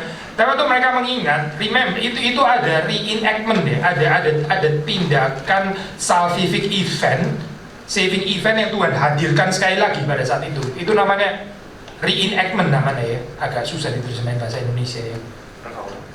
Reenactment apa? Reka ulang. Ya mungkin ya, benar ya, reka ulang. Tinggi sekali ya saya. Iya, itu jadi seperti kayak lagi gitu loh, lagi ya. Nah ini loh, ini. Nah ini pun di dalam zaman reformasi seperti sudah tahu juga banyak salah mengerti ya kan. Orang salah mengerti di dalam pengertian Roma Katolik seperti kayak percaya Yesus mati lagi lah, dikorbankan lagi. Padahal konsepnya sebetulnya bukan itu. Let's say bahasa vocabulary ini aja kurang rapi gitu ya. Terus disalah tafsir ke sana gitu. Kristus ya for sure dia waktu di kayu salib ya, dia mati cuma sekali. Dia nggak mungkin mati berkali-kali. Tapi seperti sudah baca di ini ya, Westminster Confession, itu waktu kita perjamuan kudus itu kita feed upon Christ ya. Yesus memberikan kita lagi makanan tubuhnya dan darahnya ya, di dalam pengertian rohani. Jadi gini, gambarnya gini saya. Kita kan ada dua dimensi ya. Kita ada mata rohani, ada mata jasmani. Betul kan saya? Sudah waktu ke gereja ya, saudara lihat ya, saudara dengan mata jasmani. Ya kursi miring lah atau apa, kursi rapi, warna biru, oh salibnya desainnya begitu gitu ya. Itu saudara melihat dengan mata jasmani. Tapi saudara juga melihat dengan mata rohani dong harusnya kalau kita lahir baru. Apa yang saudara lihat? Saudara jangan nggak bisa jawab ya. Saya jadi curiga loh. Apa ayo? Ya anugerah keselamatan ya. Keindahan firman Tuhan, kemuliaan Tuhan, kebesaran Tuhan. Ya ini kan bukan sesuatu yang visible ya gitu maksudnya. Ini kan sesuatu yang saudara akses dengan mata rohani. Dengar juga begitu kan ya. Saudara kalau mau dengar secara fisik ya, saudara dengar ini yang ngomong kayaknya dari Jawa Timur, kelihatan dari dialeknya gitu kan ya. Ini bahasa Indonesia nggak baku ya. Dan seterusnya gitu ya. Ya itu kalau sudah dengar pakai telinga fisik ya itu yang sudah dengar ya itu nggak salah juga ya. Tapi yang sudah dengar kan harusnya perkataan Tuhan melalui orang berdosa ini ya, yang nggak terlalu penting sih sebetulnya. Tapi perkataan Tuhan kepada saya apa? Ini loh, Tuhan ini sedang bicara kepada saya dan dia sedang mengoreksi saya sekarang gitu. Kok bisa ya hamba Tuhan ini tahu saya nggak pernah sharing ke siapa-siapa loh. Tiba-tiba saya kok dibongkar di sini ya gitu. Ini loh, saudara bisa dengar nggak ini gitu maksudnya? Pergumulan saudara itu dibicarakan di sana gitu. Lalu terus kemudian saudara ngamuk-ngamuk lagi sama hamba Tuhan ya. Kurang ajar saudara, saya pernah loh saya dapat kayak gitu. Saya tahu dia datang, saya nggak tahu gitu. Tiba-tiba dapat SMS, Bapak tadi membicarakan persoalan saya di mimbar. Paranoia ini orang. Bukannya bersyukur Tuhan memberikan teguran tapi malah marah. Ya ini orang yang nggak bisa dengar dengan telinga rohani berarti gitu. Dia cuma ditangkap kalimat itu dari kalimat pendetanya gitu maksudnya. Dan dia nggak happy gitu maksudnya. Ya berarti dia nggak dengar suara Tuhan di sana maksudnya. Dia nggak dengar itu berarti. Kalau dia dengar suara Tuhan dia will react differently harusnya gitu. Karena nggak penting kok sebetulnya ngomong siapa gitu. Lagi pula terus terang saya juga nggak tahu loh dia datang atau enggak gitu. Apalagi dulu di sebelah mana ya. Kutip satu rekan pendeta, jemaat itu GR ya. Dia pikir selagi hamba Tuhan itu persiapan dia bawa pas fotonya jemaat gitu ya. Ini saya bisa tegur kalau orang ini taruh kalimatnya ini GR sekali ya jemaat ini. Siapa yang bawa pas foto kayak gitu atau persiapan khotbah? Nggak ada sudah pendeta kayak gitu. Dia ya just simply persiapan saja, terus kalimat melontar kemana itu bukan urusan pendeta, itu urusan Tuhan. Kalau orang mau tersinggung ya sudah settle sama Tuhan sana. Karena kita cuma ngomong kok ini apa yang Tuhan mau ngomong gitu kan. Nah ini saya melihat dengan mata jasmani dan melihat dengan mata rohani, mendengar dengan telinga jasmani dan mendengar dengan telinga rohani gitu ya. Sama ya, saya tambah lagi kan panca indera kita ada 5. Mengecap secara lahiriah apa? Ya roti dan anggur, benar-benar literally roti dan anggur dan nggak perlu berubah apa-apa. Memang kita ada aspek lahiriah kok gitu. Tapi kita ada lidah rohani ya. Alkitab bilang kecaplah dan lihatlah betapa baiknya Tuhan itu. Kecaplah. Memang ngecap apa maksudnya? Bukan kecap karnal gitu kali ya. Sudah tahu ada gereja yang kayak begitu juga sudah tahu ya gitu maksudnya. Lagi kita cecek-cecek. Iya lagi gitu Pak, nikmatilah Roh Kudus atau terus wah ini gila ini ya. Kan lagi nggak ngomongin ini ya, nggak ngomongin lidah jasmani ya sebetulnya gitu. Ini ngomongin lidah rohani gitu, lidah rohani ya, lidah rohani. Dan lidah rohani itu kita mengecap apa? Mengecap tubuh dan darah Kristus. Dan kalau kita baca di Westminster yaitu truly ya, truly eating. Yet itu spiritual ya. Spiritual tapi truly eating, itu benar-benar eating. Bukan karena itu spiritual terus kemudian jadi nggak truly ya. Apa maksudnya? Logika itu gini loh saya. Kita kalau bilang oh kalau cuma spiritual ya nggak truly eating. Loh kalau gitu Tuhan nggak truly kok kayak gini. Tuhan itu spiritual juga kan ya. Jadi karena dia spiritual bukan material terus jadi nggak truly gitu maksudnya. Ini kan kacau ya prinsip kayak gini. Spiritual eating itu truly eating loh. Meskipun spiritual ya. Karena apa? Ya karena spiritual dimension itu real, benar-benar real. Itu bukan fantasinya manusia gitu. So kita betul-betul makan dan minum tubuh dan darah Kristus yet in spiritual manner ya, dalam hal ini gitu. Antara ada penjelasan lagi gitu di pengertiannya apa? Calvin bahas itu dalam hal ini. Dia apa? Sedikit membedakan daripada Zwinglianism gitu. Ini apa? Karena menurut dia konsep cuma mengingat saja itu. Dia pakai istilah itu empty symbolism gitu ya. Empty symbolism. Waktu Tuhan ngomong darahku benar-benar makan, darahku benar-benar minuman, dagingku benar-benar makanan. Itu artinya harus lebih daripada sekedar percaya gitu. Buat Calvin nggak cukup kalau cuma mengerti percaya gitu. Itu more than that. Masa Tuhan mengajarkan itu artinya cuma simply believing gitu. Kurang kuat ya. Dia juga dia menjelaskan Tuhan mau kita juga feel. So again aspek see ya itu penting. Dan Tuhan pakai roti dan anggur yang benar-benar dinikmati ya secara fisik supaya kita juga bisa menikmati secara rohani. Betapa manisnya, betapa nikmatnya Tuhan itu. Dia bukan tanpa materi. Karena kalau tanpa materi itu namanya platonis, neoplatonis itu kan ya. Cuma sekedar perenungan ya. Tapi kalau cuma materi tapi nggak dibawa kepada realita rohani, itu namanya sensualisme. Tahu sensualisme soalnya? Kesenangannya cuma kesenangannya sebatas ini apa indrawi, gitu. Nggak ada dimensi rohaninya. So ya kita ini sih kita bukan percaya ini ya transubstansiasi. Kita juga bukan percaya seperti kalau di Lutheran kan konsubstansiasi itu berarti ya Kristus itu tubuhnya hadir di sini ya. Di dalam pengertian Calvin itu ya ini inline sama materi kita ya. Waktu perjamuan kudus itu bukan Kristus yang dibawa turun, tapi orang pilihan diangkat ke sorga. Daripada susah mikirin gimana sih turunnya tubuh Kristus ke sini, karena Kristus kan di sorga gitu kan ya. Kristus tubuhnya itu kan menurut natur manusia, dia di sorga bener kan ya. Karena waktu bicara tubuh itu bicara natur manusia. Natur manusia kan nggak hadir kan soalnya. Ya. Kristus menurut natur manusianya dia ada di sorga, dia terbatas di sorga. Bagaimana kita bisa seret dia ke sini? Itu orang dia ada di sorga gitu. Jadi bagaimana? Ya, menurut Calvin kita yang diangkat ke atas gitu. Itu namanya doctrine of mystical ascent. Tadi kan kita ngomong itu ya, ini heavenly worship ya. Heavenly Holy Communion juga mengantisipasi the great banquet. Ya, karena nanti kita juga akan ke sana. So, kita mencicipi. Waktu mencicipi itu orang-orang pilihan diangkat oleh Roh Kudus ya, ke sorga itu untuk memandangi wajah Kristus di sana. Nah, kalau saudara ini ya di dalam kebaktian saudara menghayati ini, saya bukan sedang lihat pendeta ini itu ya pendeta ini kemarin saya baru tersinggung dengan perkataannya itu bikin susah dengernya susah. Tapi saya sedang menghampiri Tuhan yang ada di tahtanya dan saya sekarang mau mendengarkan dia berbicara melalui ya hamba Tuhan yang berdosa ini gitu.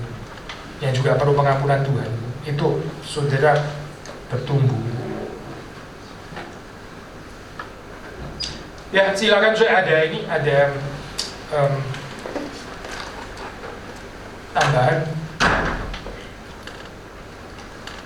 itu beberapa hal praktis ya saya ini belum selesai sebetulnya tapi paling enggak bisa kita masih ada satu Warren Wiersbe ya, B seri ya, atau B series. Worship is both a subjective experience and an objective activity. Dia mau dapat dua-duanya ya. Maksudnya gini, pilihannya itu ada gereja yang menekankan aspek objectivity tapi kurang membawa kepada penghayatan subjektif ya. Di sisi yang lain ada gereja yang lebih menekankan subjective experience tapi objektif kontennya itu nggak terlalu jelas gitu. Ya kita maunya dua-duanya. Objektif konten activity ya maksudnya apa yang dilakukan Kristus, tapi juga apa yang saya hayati termasuk secara afeksi itu tadi misalnya ya, pikiran, pengertian, afeksi ya. Worship is not an unexpressed feeling nor is it an empty formality. True worship is balanced and involves the mind, the emotion atau the affections and the will. It must be intelligent, maksudnya ada aspek pengertiannya ya. It must reach deep within and be motivated by love, and it must lead to obedient actions that glorify God.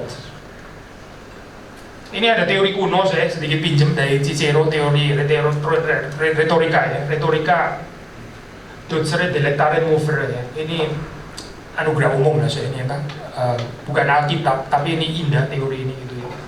Docere itu teaching maksudnya, itu teach ya, docere itu seorang retoriker yang baik ya, dia bukan cuma mengajar dengan pengajaran yang solid isinya, tapi bisa bikin orang itu delight in ya, itu namanya delectare gitu. Delectare itu to delight in ya. Dan terus kemudian mover itu to move ya, dia bisa menggerakkan orang untuk melakukan sesuatu. That is good rhetoric gitu ya. Bukan cuma teaching the right content ya, docere ya itu one thing, tapi orang yang mendengarkan itu bisa delight in ya, gak tidur itu tadi gitu ya. Mover ini apa, to move ya, orang itu jadi excited untuk ini ya, melakukan sesuatu gitu, karena ini make sense dan ini menggerakkan, ini menyentuh saya, tersentuh, saya tergerak dan saya sekarang mau melakukan sesuatu. Itu namanya to move dalam hal ini. So ini sedikit comparable dengan tadi ya, involves the mind, the emotions atau the affections ya, dan the will. Maksudnya the will dalam artian to move to do something gitu. You have to do something ya dalam hal ini.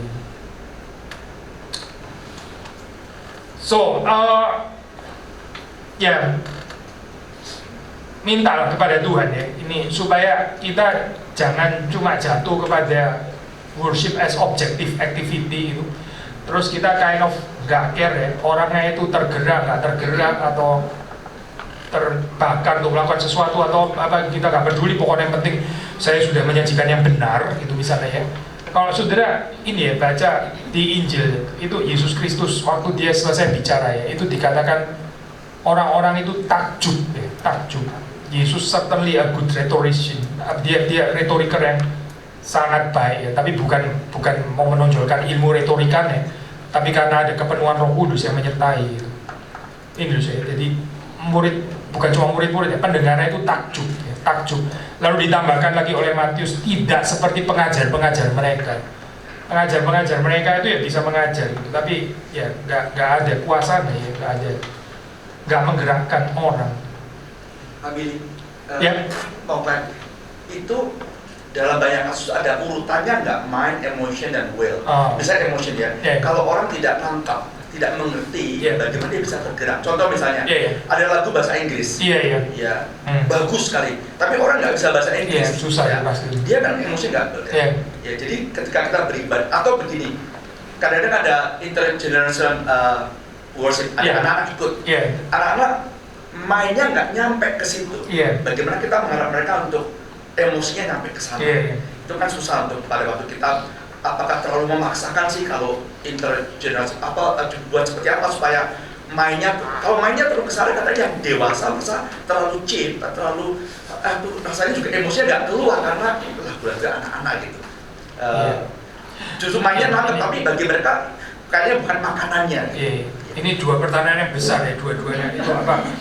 Satu intergenerasi itu ini topik yang apa ya, kompleks ini. Satu lagi yang pendekatan mind apa atau reason, emotion, heart, will dan sebagainya. Pasti ada poinnya dalam pengertian kalau dia ngerti aja kagak bagaimana tergerak, itu ada poinnya gitu ya. Cuma gini, saya melihatnya pendekatan ini ya, pendekatannya itu nggak boleh statis, harus selalu dari mind gitu, baru ke emotion atau affection gitu. Kadang-kadang di dalam kehidupan itu ya, kita bisa masuk dari affection dulu, terus kemudian mungkin nggak terlalu ngerti, bukan nggak ngerti sama sekali sih, baru setelah itu bisa lebih ngerti gitu ya. So intinya kita lincah lah gitu, kita jangan memutlakan semua harus dimulai dari mind gitu ya, karena kalau ini ya, saya khawatir dengan pemutlakan selalu mulai dari mind itu jadi intellectual Christianity, ntar jadinya model kekristenan selalu ya head knowledge-nya itu segini ya, head knowledge selalu segini, lalu terus kemudian yang dirasakan, yang dihayati tinggal segini ya, karena nggak semuanya bisa dihayati, yang dilakukan mesti pakai teleskop lihat apa mikroskop itu ya, kecil sekali gitu maksudnya, dari segini jadi segini jadi segini gitu ya. Itu pendekatan yang memutlakan ini ya, the mind gitu. Saya ambil contoh sederhana ya. Saudara kalau menghibur orang patah hati ya, orang patah hati itu kan urusan afeksi kan ya. Saudara nggak bawain ensiklopedia kan ya. Mari saya jelaskan kepadamu apa itu patah. Patah itu menurut filsuf Thales dan hati itu adalah, ini bukan sesuatu yang diselesaikan dengan baca Berkhof punya sistematik teologi kali ya, bukan itu, bukan dengan kamus-kamus itu, tapi perhaps dengan rangkulan gitu maksudnya, dengan rangkulan gitu. Tindakan affectionate. Kalau saudara malah khotbah di situ ini, nggak menolong loh, bisa nggak menolong loh itu. Karena ini kan problem afektif, didekati secara afektif ya. Nah di situ waktu saya merangkul, ini juga pengertian kan ya sebetulnya gitu kan ya. Justru kalau malah khotbah itu bukan pengertian, namanya ini orang yang nggak ada pengertian, dia nggak sih? Orang lagi susah kok malah dikhotbahi gimana sih? Kayak kurang beban aja dia gitu. Justru bisa merangkul itu sendiri juga mind, itu perlu ada bijaksana from the mind juga kan sebetulnya. And yet approach-nya itu approach afektif ya. Nah ini kalau kita aplikasikan dalam konteks ibadah ya kita bisa macam-macam sih pendekatannya. Bisa dari lagu yang memang ini ya membawa kepada emosi, tapi hopefully orang jangan cuma terbawa emosi tapi dia masuk ke kontennya juga gitu. Yang dibicarakan apa sih dalam lagu ini ya, atau khotbah dan sebagainya gitu ya. Bisa dari berbagai macam ini sih approach. Tapi saya of course agree, kalau orang ngerti aja sudah kagak ya gimana dia, ya itu betul sih memang gitu kan ya. Dan mungkin bisa di-explain setelah itu selanjutnya apa gitu ya, sebetulnya isinya apa, terus kasih terjemahan dan sebagainya. So Yesus juga mengatakan ya, kalau kamu menaati firman-Ku maka kamu akan tahu gitu kan ya. Itu kan berarti dari ketaatan of the will gitu ya. Kita will-nya itu taat, obedient, submissive. Dari situ terus kemudian baru tahu gitu kan ya. Yesus nggak bilang gini loh, saya jelasin secara apologetis ya. Pokoknya saya ngomong ini lebih logik daripada Yesus nggak pakai pendekatan logikal saya. Yesus bilang sudahlah, lu jalanin aja gitu.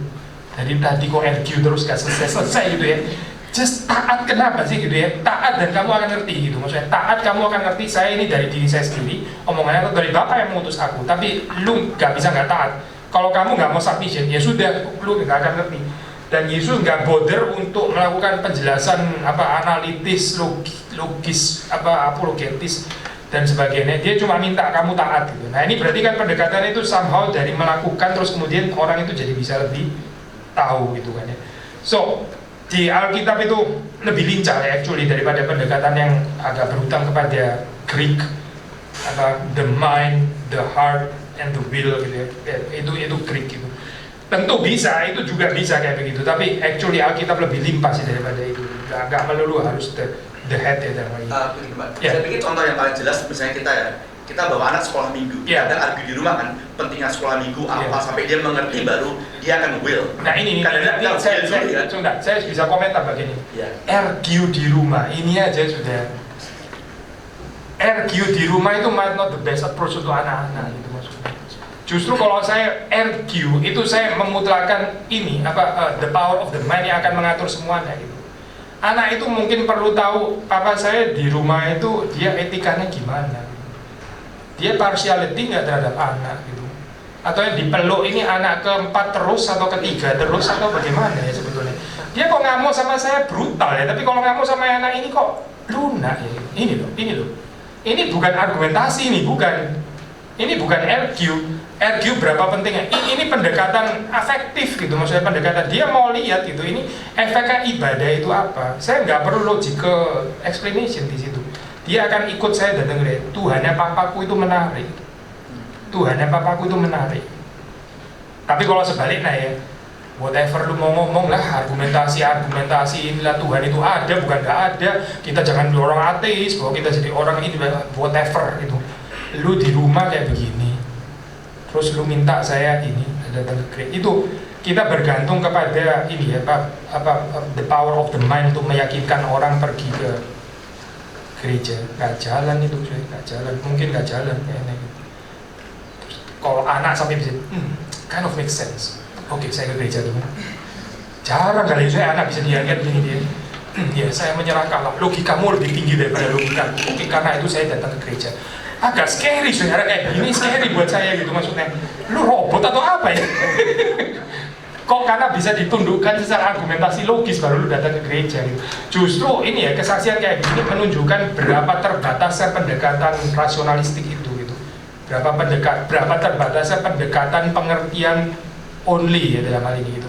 So kita pakai semua lah. Of course kita nggak mau eksklusif pengertian. Kita juga akan kasih dia pengertian. Kita kasih dia hak. Kita ngajain dia main badminton bareng or whatever gitu lah maksudnya. Ini apa semuanya kita pakai gitu untuk meyakinkan bahwa Tuhan itu baik dan dia perlu ibadah. Dan bahwa mengikut Tuhan itu penuh dengan kenikmatan. Itu perlu tahu itu maksudnya apa? Younger generation ini. Nah, tentang intergenerational worship ya, ini rumit sih ya. Tapi jawaban saya sederhana ya. Ini sebelum ada sekolah minggu ya. Itu siapa? Robert Riggs ya. Kan 1800 something ya. Itu nggak pernah ada yang namanya sekolah minggu gitu. Kenapa ya? Sekarang kita ini susah sekali ya. Terus kemudian bukan cuma sekolah minggu, remaja pun juga belum bisa ikut ibadah bareng. Ntar pelan-pelan lansia juga mulai suruh di ruangan sendiri. Ntar yang lain ini kebagian jomblo, ini kebagian orang punya ini, kebagian anak yang laki semua, kebagian yang civet. Aduh, rumit sekali ya saya itu. Saya tahu intergeneration worship itu ada problemnya gitu ya. Tapi bukankah Injil itu universal dan bisa reach to semua orang? That's the good news kan ya sebetulnya. Gak ada jalan yang mudah, ya saya juga coba seperti itu. Itu kan orang tua juga, pendetanya mesti sabar, anak-anak yang gak bisa langsung tenang gitu ya. Jangan langsung main murka gitu misalnya. Perlu ada kesabaran. Orang tuanya sendiri juga, waduh ini muka ditaruh di mana? Anak saya yang paling ribut di dalam ini ya. Gangguin anaknya orang lain, jadi kebuka semua kan boroknya gitu kan ya. Dan ini dia gitu maksudnya, ya, what are you doing di rumah gitu maksudnya, lu ngajarin dia berdoa nggak gitu, ada konsep ibadah nggak yang selama ini lu itu kan kebuka semua saya di situ itu. Ya memang nggak enak sih kayak begini. Tapi kita kan one big family ya, one big family itu boleh tahu lah kelemahannya. Ya, saudara kalau hidup sekeluarga, saudara mau kentut ya sudah kentut aja. Masa mau pergi kemana dulu kentut, malu antar kedengeran sama papa mama saya atau apa gitu, istri atau suami gitu ya, kentut di situ sudah, ini namanya satu keluarga gitu. Dia ribut ya, ini keluarganya kita, dia ribut memang, let's work together. Gimana supaya dia bisa lebih menikmati Tuhan gitu. Ini perjalanan panjang, perjalanan panjang gitu. Cuma harusnya kayak begini, saya kadang-kadang ini joking, sudah tahu itu apa, yang Sheldon, tahu nggak sih? Yang Sheldon aja bisa ikut kebaktian, kita nggak bisa, keterlaluan ya. Yang Sheldon yang skeptik ya gitu. Tapi itu film sih. Tapi yang lebih benar harusnya sih kebaktian satu juga untuk semua gitu dari dulu. Ya gini loh, ke sekolah minggu itu apa? Sekolah minggu itu kan sejarahnya gini, dulu itu kan belum ada public school gitu ya. Jadi sekolah minggu itu bukan cuma sekolah minggu ngajarin Bible stories, tapi itu school of life actually. Orang diajar membaca, menulis, itu sekolah minggu. Karena nggak semua orang bisa masuk elite school yang mesti bayar mahal sekali itu kan ya. Jadi anak-anak ini siapa yang ngajarin? Nggak ada gitu. Orang tuanya juga sibuk kerja. Lalu siapa? Ya gereja mengajarkan membaca, menulis. Is that beautiful kan ya? Bagus itu saya, culture mandate. Nah sekarang kan ada yang namanya public school ya, aduh.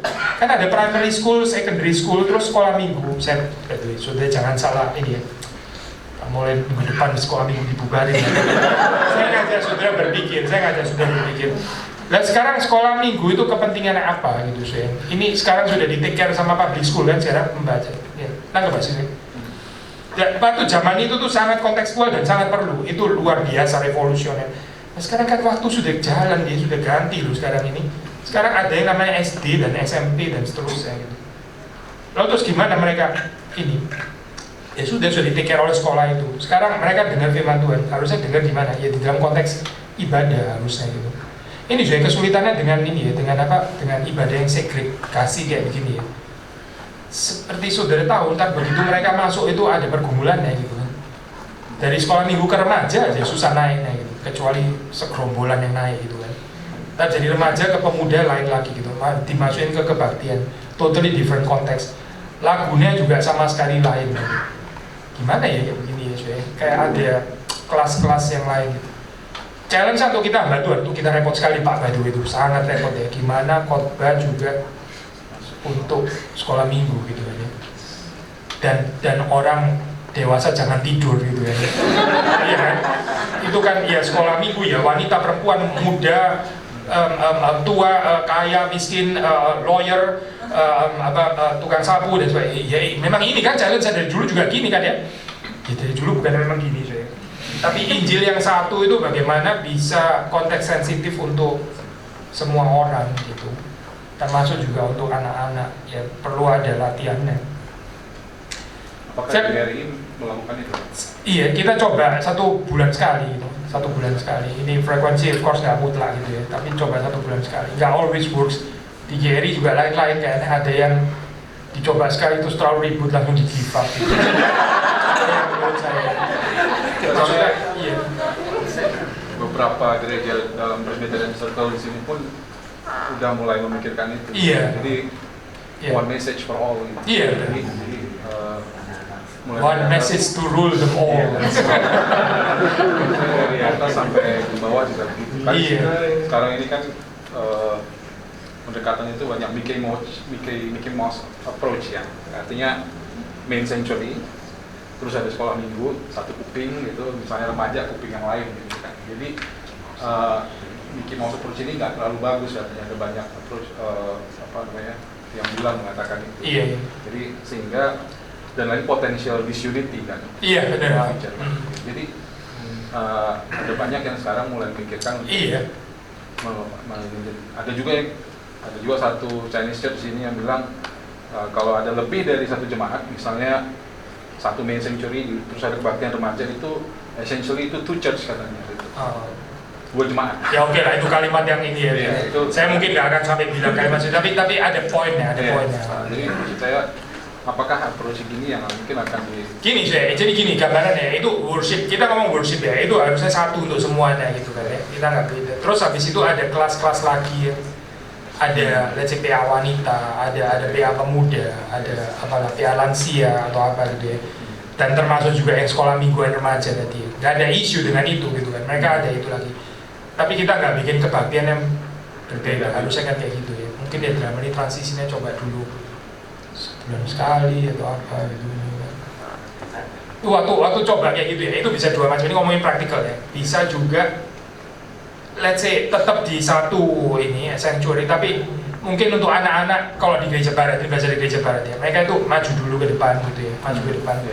Terus pastornya itu address khusus untuk mereka gitu ya, let's say 10 menit gitu ya, 15 menit itu. Terus setelah selesai mereka duduk lagi, bukan disuruh keluar sih, mereka duduk. Terus mau khotbah yang untuk ini, itu still ada perbedaan gitu. Ini pun bisa didiferensiasi lagi, mau yang khotbah pendeta atau guru sekolah minggu. Ada yang menurut saya juga oke gitu, guru sekolah minggu dulu, terus habis itu pendeta yang khotbah. Dan pengalaman saya waktu ini ya, pelayanan di salah satu cabang GRI, ada penatua yang bilang seperti ini ya. Waktu khotbah untuk anak-anak sekolah minggu itu ya, lu itu khotbah ke anak-anak sekolah minggu aja, kita tuh tetap dapat berkat kok. Menarik juga ya saudara. Kita itu bicara ke sekolah minggu itu yang dewasa itu tetap dapat berkat itu. Tapi mungkin waktu kita addressing adult ya, mungkin mereka miss loh gitu ini apa, karena kita terlalu rumit, terlalu kompleks atau apa gitu. Tapi waktu approaching anak kecil itu, jemaat itu sebetulnya bisa dapat berkat itu. Ini buat saya sih encouragement. Saya teringat Luther itu di dalam catatan dia bilang waktu dia khotbah, matanya dia itu tertujunya itu ke petani-petani yang sederhana gitu. matanya Luther itu lihatnya petani-petani yang sederhana. Maksudnya yang hadir di situ ada profesor-profesor juga ya di Wittenberg, ada orang-orang yang sangat terdidik dan ada orang-orang ya macam-macam lah gitu. Tapi dia konsentrasi, dia petani sederhana ini, ngerti nggak yang saya ngomong? Karena secara esensi kan kebutuhan dari anak kecil sampai besar kan universal kan. Exactly. Gospel kan. Ya, benar. Paling kan yang boleh didifferensiate konteksnya gitu kan. Maksudnya itu kan konteksnya, ilustrasinya dan sebagainya.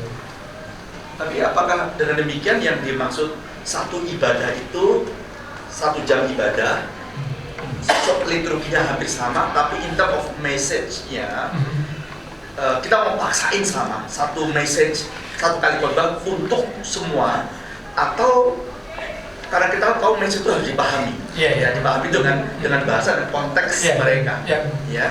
Jadi dengan demikian perlu ada message yang berbeda dari segi delivery-nya supaya mereka paham. Ada diferensiasinya. Oke, kalau begitu akan ada so-called seperti 2 message, ya. Mungkin bukan apa, let's say 2 ilustrasi, 2 kontekstualisasi. Misalnya saya coba ya. Injil itu memerdekakan kita dari dari bondage itu misalnya. Ini kan message one for all gitu misalnya. Bondage anak kecil sama bondage orang dewasa bisa lain gitu kan ya. Bondage anak kecil dia nggak bisa lepas mainannya misalnya gitu ya, atau apa. Dia nggak bisa lepas game-nya, itu bondage-nya dia. Bondage orang dewasa, hopefully bukan ini. Dia bondage-nya bisa lepas game-nya. Dia nggak bisa lepas apalah, nggak bisa lepas ya macam-macam gitu. Ini saya bisa differentiate bagian itu. Tapi kan message-nya sama, Injil itu membebaskan, liberating gitu. Dan kita dikeluarkan dari bondage. Even sampai istilah bondage pun juga masih universal gitu. Ya. Tapi bondage yang apa gitu kan ya. Nah itu perlu kontekstualisasi sih memang. Ya, saya sendiri nggak yakin bahwa dalam 1 kali khotbah ya 40 menit itu bisa dipahami dengan sama baiknya oleh anak dan orang dewasa. Gini, kalau saya pilih untuk bahasa anak, orang dewasa akan mengerti. Namun kalau saya memilih bahasa dewasa, anak hampir pasti tidak akan mengerti fully. Seperti begini, apa yang Pak Billy sampaikan ini sekarang menarik sekali ya, sangat dalam. Bagi kita pun tidak semuanya tangkap loh, ada bahasa-bahasa yang itu bahasa dewa gitu ya. Saya bayangkan kalau ada sekolah minggu di sini, mungkin hanya 5% sudah sangat bagus. Tapi gini Pak, saya kan jauh gini nih, kita di jemaat misalnya ya, saudara bisa langsung kasih tahu saya ngomong. Saudara dengar as adult ya, saudara dengar khotbah gitu ya. Saudara berapa persen dari khotbah itu yang saudara bawa pulang? Kalimat itu ya. Berapa kalimat yang saudara bawa pulang? Saudara tahu saya mau kemana kan? Ya. Saudara bawa pulang 10%, itu buat saya nggak masalah loh. Itu kalimatnya benar-benar pas, menukik untuk saudara itu. Kalimat yang lain itu untuk orang yang lain gitu. Gak apa-apa juga sih untuk itu gitu. Ini kalimat ini untuk yang ini untuk ini. Tuhan atur semuanya gitu. Sehingga semua pulang dengan kenyang gitu lah itu ya. Tapi kenyang itu bukan gak harus 95% sih menurut saya gitu. Dia bisa bawa pulang kalimat ini pas sekali ya. Untuk saya pas sekali. Kalimat yang lain bukan dia ngelamun sih, bukan. Tapi dia mungkin ya dia mendengar oh ini pengajaran baik, tapi nggak terlalu eksistensial untuk dia. Gak apa-apa juga itu sebetulnya gitu. Nah saya percaya untuk anak kecil tuh bisa kayak gitu juga. Dia bisa bawa beberapa kalimat itu ya sudah, ya itu gitu yang kamu bisa bawa pulang. Sebenarnya bukan cuma anak kecil sih, orang dewasa kan juga gitu sebetulnya. Kita nggak mungkin nggak tahu lah, correct me if I'm wrong. Saya sih jarang ya saya dengar khotbah tapi, wih orang pendeta ini bisa kalimat pertama sampai terakhir semua relevan untuk kehidupan saya. Ajaib juga sih sebenarnya. Agak ajaib gitu maksudnya. Itu pasti akan ada beberapa persen yang saya, wah ini pas sekali, yang lain ya saya dengerin gitu aja gitu. Ya, mungkin yang sama boleh terjadi juga untuk anak sekolah minggu. Maksudnya gini, kita nggak perlu nggak perlu gelisah kalau anak sekolah minggu itu nggak bisa ngerti lebih rendah daripada 70% atau apa gitu ya. Nggak mungkin nggak harus juga kali gitu. Perhaps the beauty of pemberitaan firman Tuhan juga begitu. Saya betul, even Alkitab sendiri kita tuh kayak begitu loh saya. Ini ya contoh Petrus ya dapat kalimat dari Tuhan Yesus ya. Apakah engkau mencintai aku? Itu di dalam konteks apa? Di dalam konteks setelah dia jatuh gitu kan. Tuhan Yesus merestorasi gitu. Terus Petrus jawab, ya Tuhan engkau tahu bahwa aku mencintai engkau. Terus Yesus bilang, gembalakanlah domba-dombaku gitu. di bagian yang lain itu waktu Petrus bilang sesungguhnya engkau tidak akan menderita, karena itu jangan sekali-kali terjadi padamu. Terus Yesus bilang apa? Hanyalah engkau iblis. Saudara bisa bayangin nggak ya kalau ini dibalik konteksnya gitu? Waktu giliran restorasi terus kemudian Petrus bilang hanyalah engkau iblis. Dia gantung diri loh, saudara gitu. Kan berarti poinnya saya mau kemana gitu? Ada kalimat keras ya. Untuk keras saya ngomong ini ya, itu pekerjaan setan yang disebut. Misalnya ngomong kayak gini ya di kebaktian, boleh juga kan ya? Ya orang dengan clean conscience saja toh. Mungkin ada orang yang benar-benar Tuhan mau hardik keras loh itu di saat itu loh. Tapi orang yang nggak kenapa-kenapa terus saya setan gitu. Ini bukan untuk lu kali ya kalimatnya gitu loh. Maksudnya bukan untuk kamu gitu. Kok lu jadi nggak clear conscience ya dengernya gitu. Dia sendiri nggak clear conscience. Dengar firman Tuhan terus menghantam semuanya untuk dia. Padahal itu mungkin tuh yang lain gitu. Tapi dia juga mungkin ada koreksi untuk kalimat yang lain gitu. So kita kan harusnya dengarnya kayak gitu ya. Ini bukan kita dengar pila-pila jadi juri, bukan itu juga. Tapi di dalam pengertian Tuhan itu menyapa setiap orang itu konteks sensitifly gitu. Ini.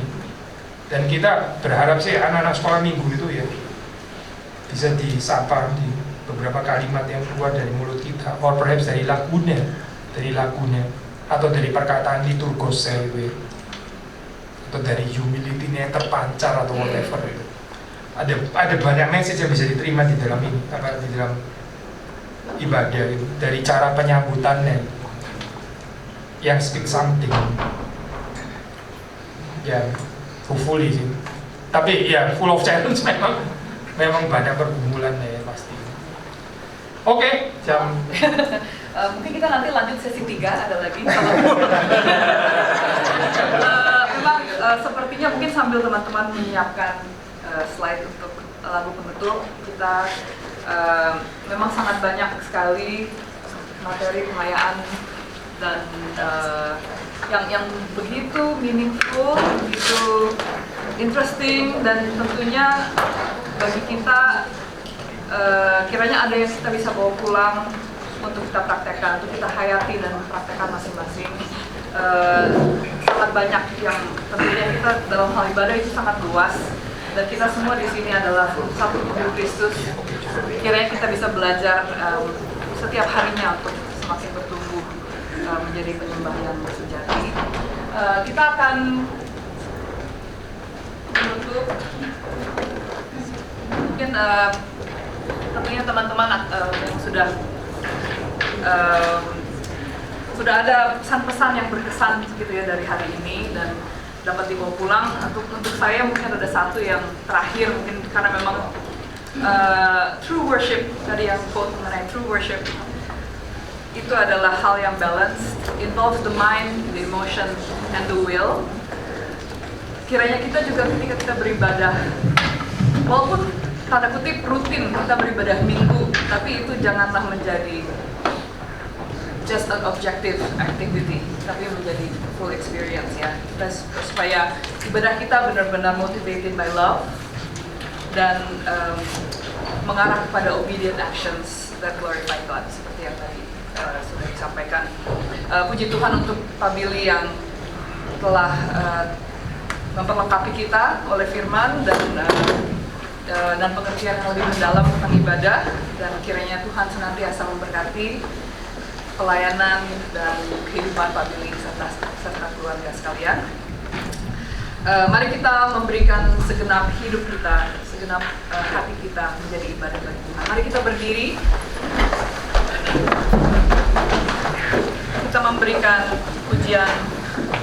Kita menaikkan pujian kita. My tribute, all I hope and ever hope to be. I owe it all to thee.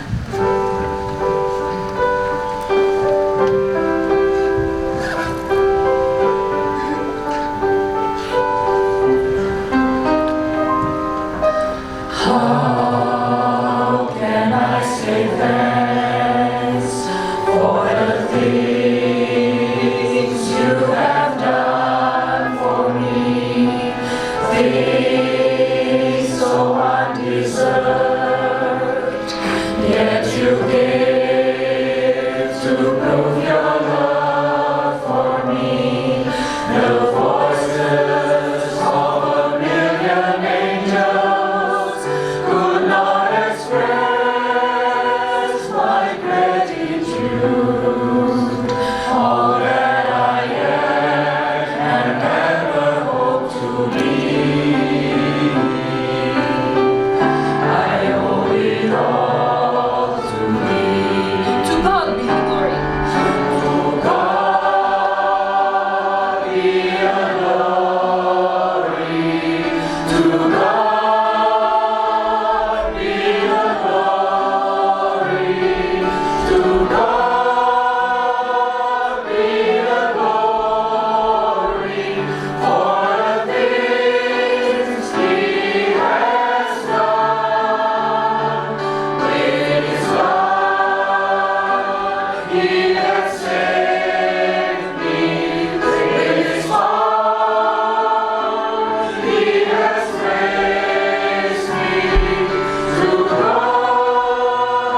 Mari kita berdoa. Tuhan, sungguh benar lagu yang baru kami nyanyikan ini. To you be the glory, to God be the glory. Kepada Tuhanlah ibadah kami, penyembahan kami, atau bahkan keseluruhan hidup kami harus terus kami persembahkan. Tuhan, dalam ibadah, dalam sesi seminar pada pagi hari ini sampai sore ini kami diingatkan banyak hal Tuhan. Ada banyak konsep, pemikiran, pemahaman yang diingatkan kepada kami. Bahkan mungkin tidak hanya sekedar diingatkan, tapi juga kami dalam beberapa sisi banyak ditegur Tuhan. Dalam cara kami beribadah, dalam cara kami menyembah Tuhan, dalam cara kami memperlakukan Tuhan dalam hidup kami. Tuhan, biarlah apapun yang sudah dibagikan dalam sesi pertama dan sesi kedua ini mengingatkan kami akan banyak hal. Ketika kami datang beribadah di gereja ini, biarlah Tuhan persiapkan hati kami untuk kami beribadah seperti kami beribadah bersama-sama dengan Engkau di surga Tuhan. Sehingga itu mempengaruhi cara kami, motivasi kami, sikap hati kami, dan semuanya. Sehingga ketika kami datang setiap kali beribadah, kami memiliki motivasi yang baru. Engkaulah yang terus menguatkan dan memimpin kami ya Tuhan. Terima kasih untuk apa yang sudah boleh disampaikan hamba-Mu Pak Billy dari pagi sampai siang ini. Tuhan terus pakai dia dalam pelayanannya, dalam segala aspek hidupnya untuk terus boleh menjadi pribadi yang memuliakan Tuhan. Kepada kami semua, Tuhan terus kuatkan, topang kami agar ditransformasikan terus menjadi penyembah-penyembah yang semakin berkenan kepada Tuhan. Dalam nama Yesus kami berdoa, amin. Amin. Sebelum duduk, mari kita